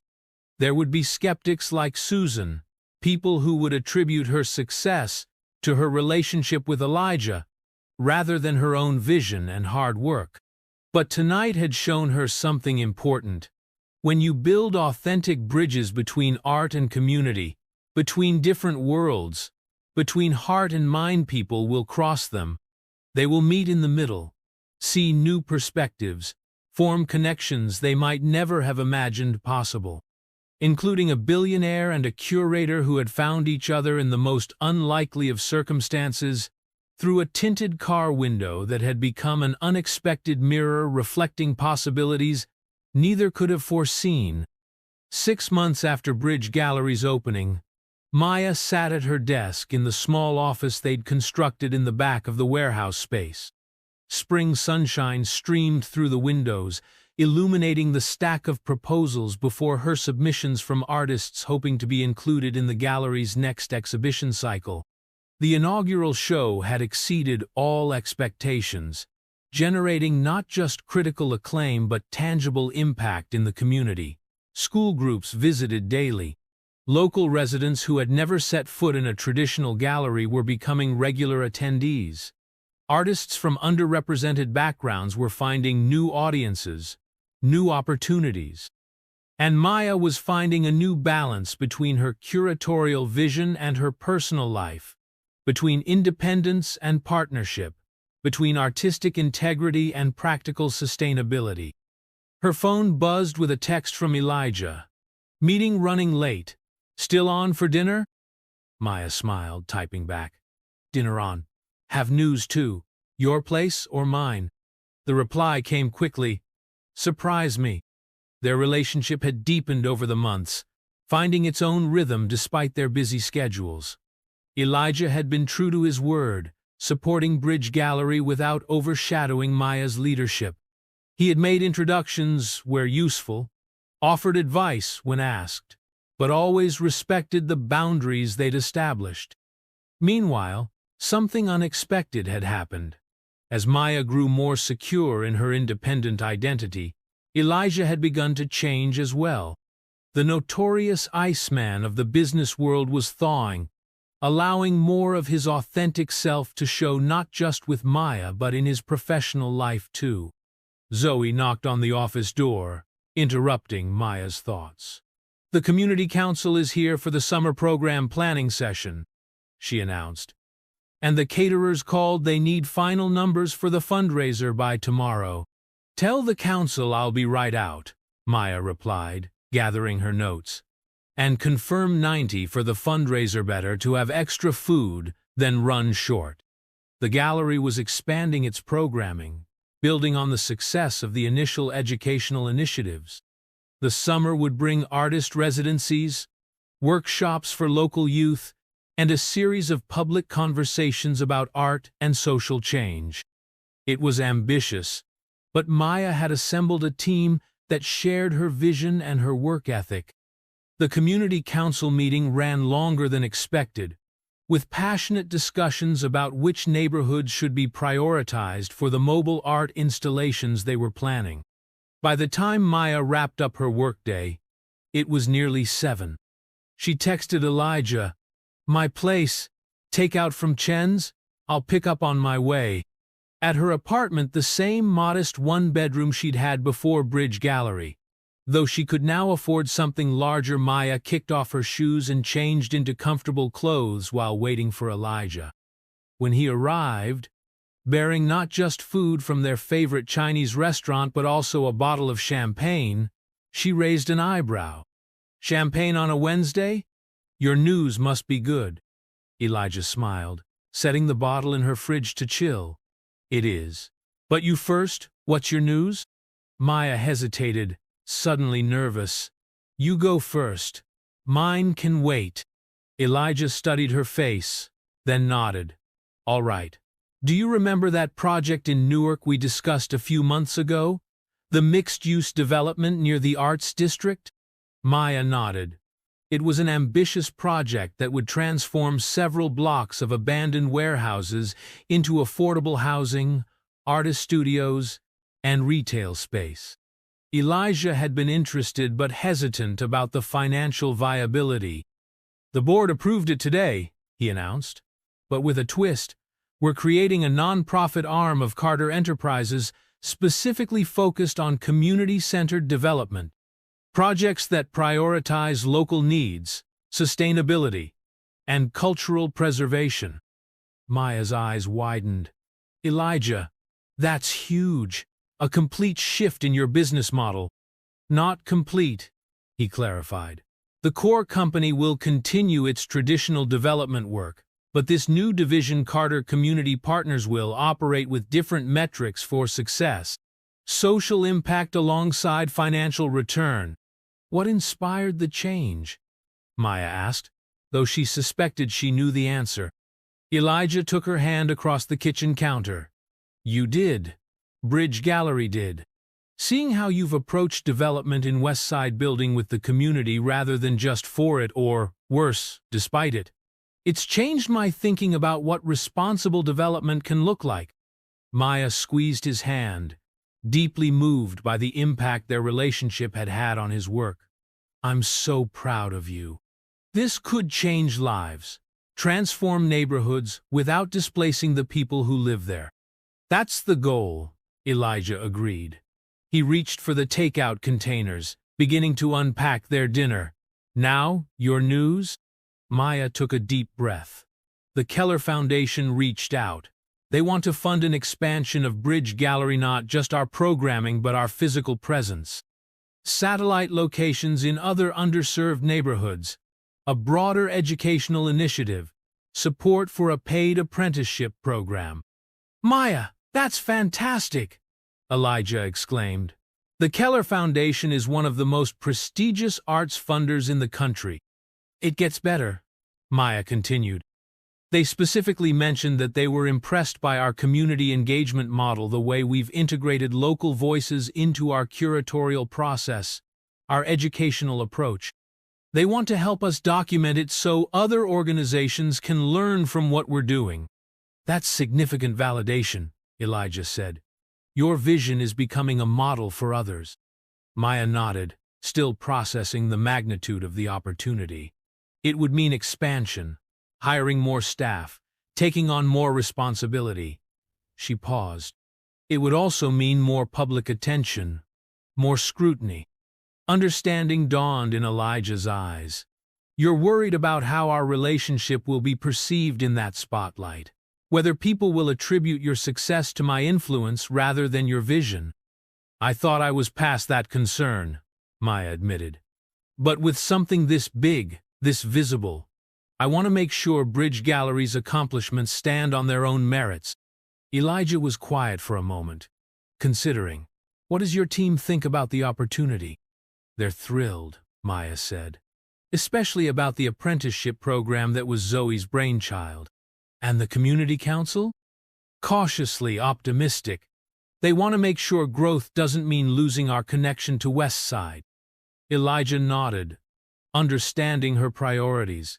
So, professionally, it's aligned with your vision. The only hesitation is personal, how our relationship might be perceived in relation to Bridge Gallery's expanding profile. Maya sighed. I know it shouldn't matter what people think. But perception can affect reality in your field, Elijah finished for her. I understand that better than most. He took her hands in his. Maya, what if we stopped trying to manage perceptions and just lived our truth? No more careful boundaries, no more strategic appearances or non-appearances. What do you mean? Maya asked. I mean, what if we got married? The question hung in the air between them. Unexpected and yet somehow not surprising at all.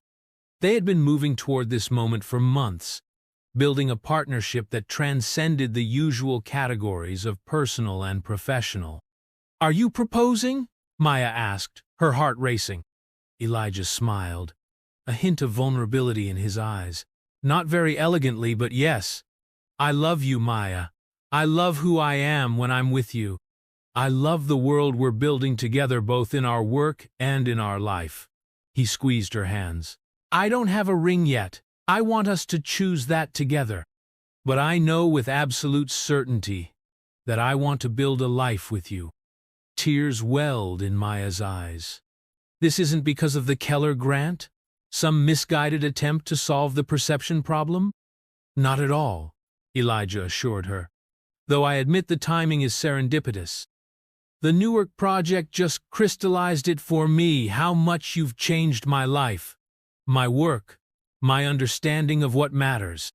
Maya studied his face, the sincerity in his eyes, the openness that had replaced the guarded expression he'd worn when they first met. This was the real Elijah, the billionaire, not the Iceman, but the man who had watched her through a tinted window and been intrigued by her unconventional approach to a problem.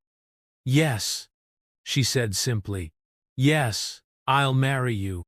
His smile was radiant as he pulled her into his arms, kissing her with a tenderness that still surprised her, even after all these months. When they finally separated, Maya laughed softly. "We should open that champagne now. We have two things to celebrate." As Elijah retrieved the bottle, Maya's mind raced ahead. "You realize that getting married will only intensify the speculation about your influence on Bridge Gallery, not diminish it." "Probably," Elijah agreed, expertly unwrapping the foil. "But it will also mean we're done hiding, done apologizing, done pretending our personal and professional lives don't inform each other." The cork popped with a satisfying sound. "You inspire my work. I hope I inspire yours. That's something to celebrate, not conceal." He poured 2 glasses, handing one to Maya. "To us," he proposed. "To the bridges we're building together and separately." "To us," Maya echoed, clinking her glass against his. "And to unexpected beginnings." That night, as they lay together in Maya's bed, plans and dreams intertwining in their conversation, Maya thought back to the night she had used Elijah's car window as a mirror. How desperate she had been to avoid connection, to sabotage possibility before it could even begin. How certain she had been that nothing good could come from opening herself to someone new. Life had proven her gloriously wrong. 6 months later, they married in the Bridge Gallery warehouse, transformed for the occasion with thousands of tiny lights that made the space feel like a universe of stars. The guest list was an eclectic mix that reflected their intertwined worlds. Art world luminaries alongside West Side residents, business moguls beside community organizers, Maya's family meeting Elijah's for the first time. Susan from Hammond Gallery attended, her gift a valuable piece by an emerging artist Maya had long admired, a peace offering and acknowledgement rolled into one. David, Maya's would-be blind date from that fateful night, came with his new partner, both of them laughing with Maya about how things had worked out for the best. Tasha, as maid of honor, gave a toast that had the entire gathering in stitches as she recounted Maya's disastrous makeup sabotage plan and its unexpected outcome. "Some people find love through dating apps," she concluded. "Maya found it through a luxury car window and some truly terrible makeup choices. But looking at them now, I'd say whatever works beautifully." The expansion of Bridge Gallery was well underway, with plans for the first satellite location already approved. The Keller grant had indeed brought more attention, more scrutiny, but also more validation for Maya's vision. Critics who had initially attributed the gallery's success to Elijah's influence were now forced to acknowledge the innovative model Maya had created that was being studied and emulated by cultural institutions across the country. Meanwhile, Elijah's Carter Community Partners had broken ground on the Newark project, the first of several that would redefine what responsible development could look like in urban communities. The Iceman reputation was giving way to recognition of a more nuanced approach to business, one that valued community input, sustainability, and cultural preservation alongside profitability. Their work remained distinct, their professional identities independent, but they no longer pretended that their personal connection didn't enrich both their lives and their work. The bridges they built between art and community, between development and preservation, between different worlds and perspectives, were stronger for the bridge they had built between their own lives. As they danced together beneath the canopy of lights, surrounded by the community they had helped create, Maya leaned her head against Elijah's chest. "Did you ever imagine, that night when you saw me using your car window, that we'd end up here?" Elijah smiled, remembering the strange fascination he'd felt watching this beautiful woman deliberately sabotage her appearance. Not specifically, he admitted, but I knew I was seeing something real, something authentic in a world of facades. I knew I wanted to understand you. And now? Maya asked, looking up at him. Now I know that understanding you is a lifetime project, he said softly. One I'm grateful to have begun. As they moved across the floor, the mirrors of Peter's installation caught their reflection, not a single image but many, refracted and multiplied, showing them from different angles, in different lights. Past and present, separate and together, individual and connected. Just like the bridges they continued to build, crossing divides that had once seemed uncrossable, creating connections where none had existed before. Starting with that most unexpected of bridge-tinted car window that had become a mirror, reflecting possibilities that neither of them could have imagined on their own. 5 years later, Maya stood before the glass facade of Bridge Gallery's newest location, a converted train station in another city, another community in need of cultural connection. The grand opening was scheduled for the following day, the culmination of months of planning and collaboration with local artists and residents. At 41, Maya had grown into her role as a cultural innovator. What had begun as a single gallery in a warehouse had expanded into a network of community-centered art spaces across 3 cities. Each location maintained the core principles that had made the original Bridge Gallery a success: genuine community engagement, support for underrepresented artists, educational programming that made art accessible to all. The sun was setting, casting golden light across the restored architectural details of the old station. Maya took a moment to appreciate the beauty of the space, the potential it held for new connections, new conversations, new bridges between art and community. Her phone buzzed with a text from Elijah. Just landed. On my way. How's it looking? She smiled, typing back. Beautiful. Can't wait for you to see it. Their partnership had deepened over the years, evolving with their growing careers and their family twin daughters, now 3 years old, who combined Maya's artistic sensitivity with Elijah's analytical mind in ways that constantly surprised and delighted them both. The girls were with their grandmother tonight, giving Maya and Elijah this rare evening to focus on the gallery opening. Inside the converted station, the exhibition was completely a powerful showcase of works exploring migration, belonging, and home. The soaring ceilings of the former waiting room created a sense of grandeur, while intimate spaces carved from old ticket offices and luggage rooms offered more personal encounters with the art. Maya walked through it one last time, making minor adjustments, ensuring everything was perfect for tomorrow's public unveiling. She had just finished when she heard footsteps echoing on the terrazzo floor. Elijah approached, his face lighting up as he took in the transformed space. At 45, he carried his success with a quiet confidence that had replaced the remote Iceman persona of his earlier career. Carter Community Partners had expanded beyond anyone's expectations, becoming a model for socially responsible development across the country. Maya, this is exceptional, he said, greeting her with a kiss. The way you've honored the history of the station while creating something entirely new, it's perfect. Wait until you see the main installation, Maya said, taking his hand and leading him toward the former ticket hall.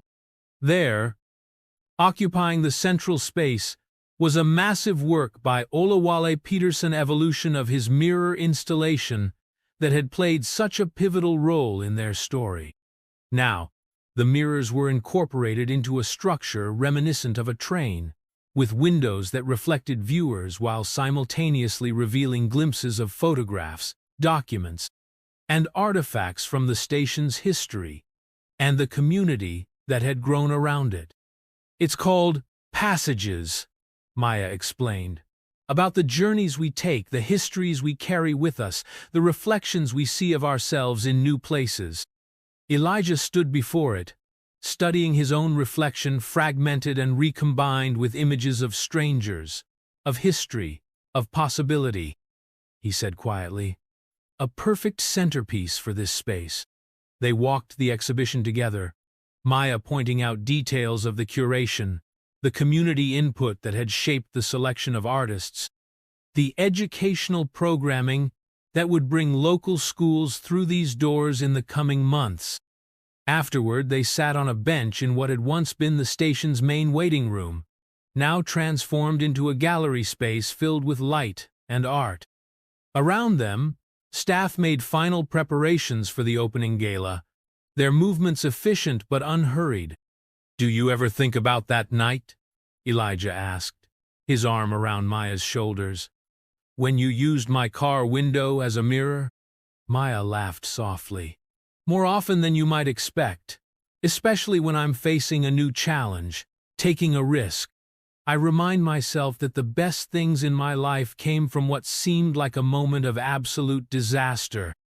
A beautiful woman deliberately making herself look ridiculous," Elijah recalled with a smile. "I still don't know why it fascinated me so much." "Because it was real," Maya said simply. "In a world where everyone was trying to impress you, there I was, trying to do the exact opposite, to be so authentically myself, even at my most ridiculous, that someone would reject me.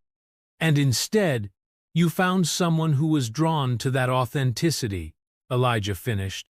Maya leaned her head against his shoulder. "We've built so much since then. The galleries, your community development projects, our family. Sometimes I can hardly believe how far we've come." "I can," Elijah said, "because every step of the way, we've been guided by the same principles: authenticity, connection, seeing the potential in places and people that others overlook." They sat in comfortable silence for a moment, surrounded by the art they had helped bring into the world, in a space transformed by their shared vision of what was possible when different worlds connected. "There's something I've been meaning to ask you," Maya said finally. "The Bentley, do you still have it?" Elijah laughed. "It's in storage. I couldn't bear to part with it, given its role in our story." "Why?" "I think we should donate it," Maya said, "to a museum or cultural center. Have it converted into an interactive art piece car, with windows that serve as mirrors, that capture people's reflections and stories." Elijah considered the idea, a slow smile spreading across his face. "I love it. A permanent reminder that sometimes seeing yourself clearly means being willing to look ridiculous. That authentic connections begin with authentic self-presentation, especially when it's messy and imperfect." "Exactly," Maya agreed. "And maybe it helps someone else find their unexpected beginning, their own bridge to something wonderful." As they left the gallery that evening, walking hand in hand into the gathering darkness, they passed their reflection in the glass facade, two figures moving in tandem, distinct but connected, their separate journeys now permanently intertwined. Behind them, Peter's mirrors caught the last light of day, reflecting it in countless directions, creating patterns of light and shadow that transformed the space. Just as that first chance encounter had transformed their lives, creating possibilities neither could have imagined alone. A billionaire's tinted window, used as a mirror by a woman determined to sabotage her own date. An unlikely beginning that had led to bridges neither of them had known they needed to cross. A reflection that had revealed not just their faces but their potential together and separately to build something meaningful in a world hungry for authentic connection.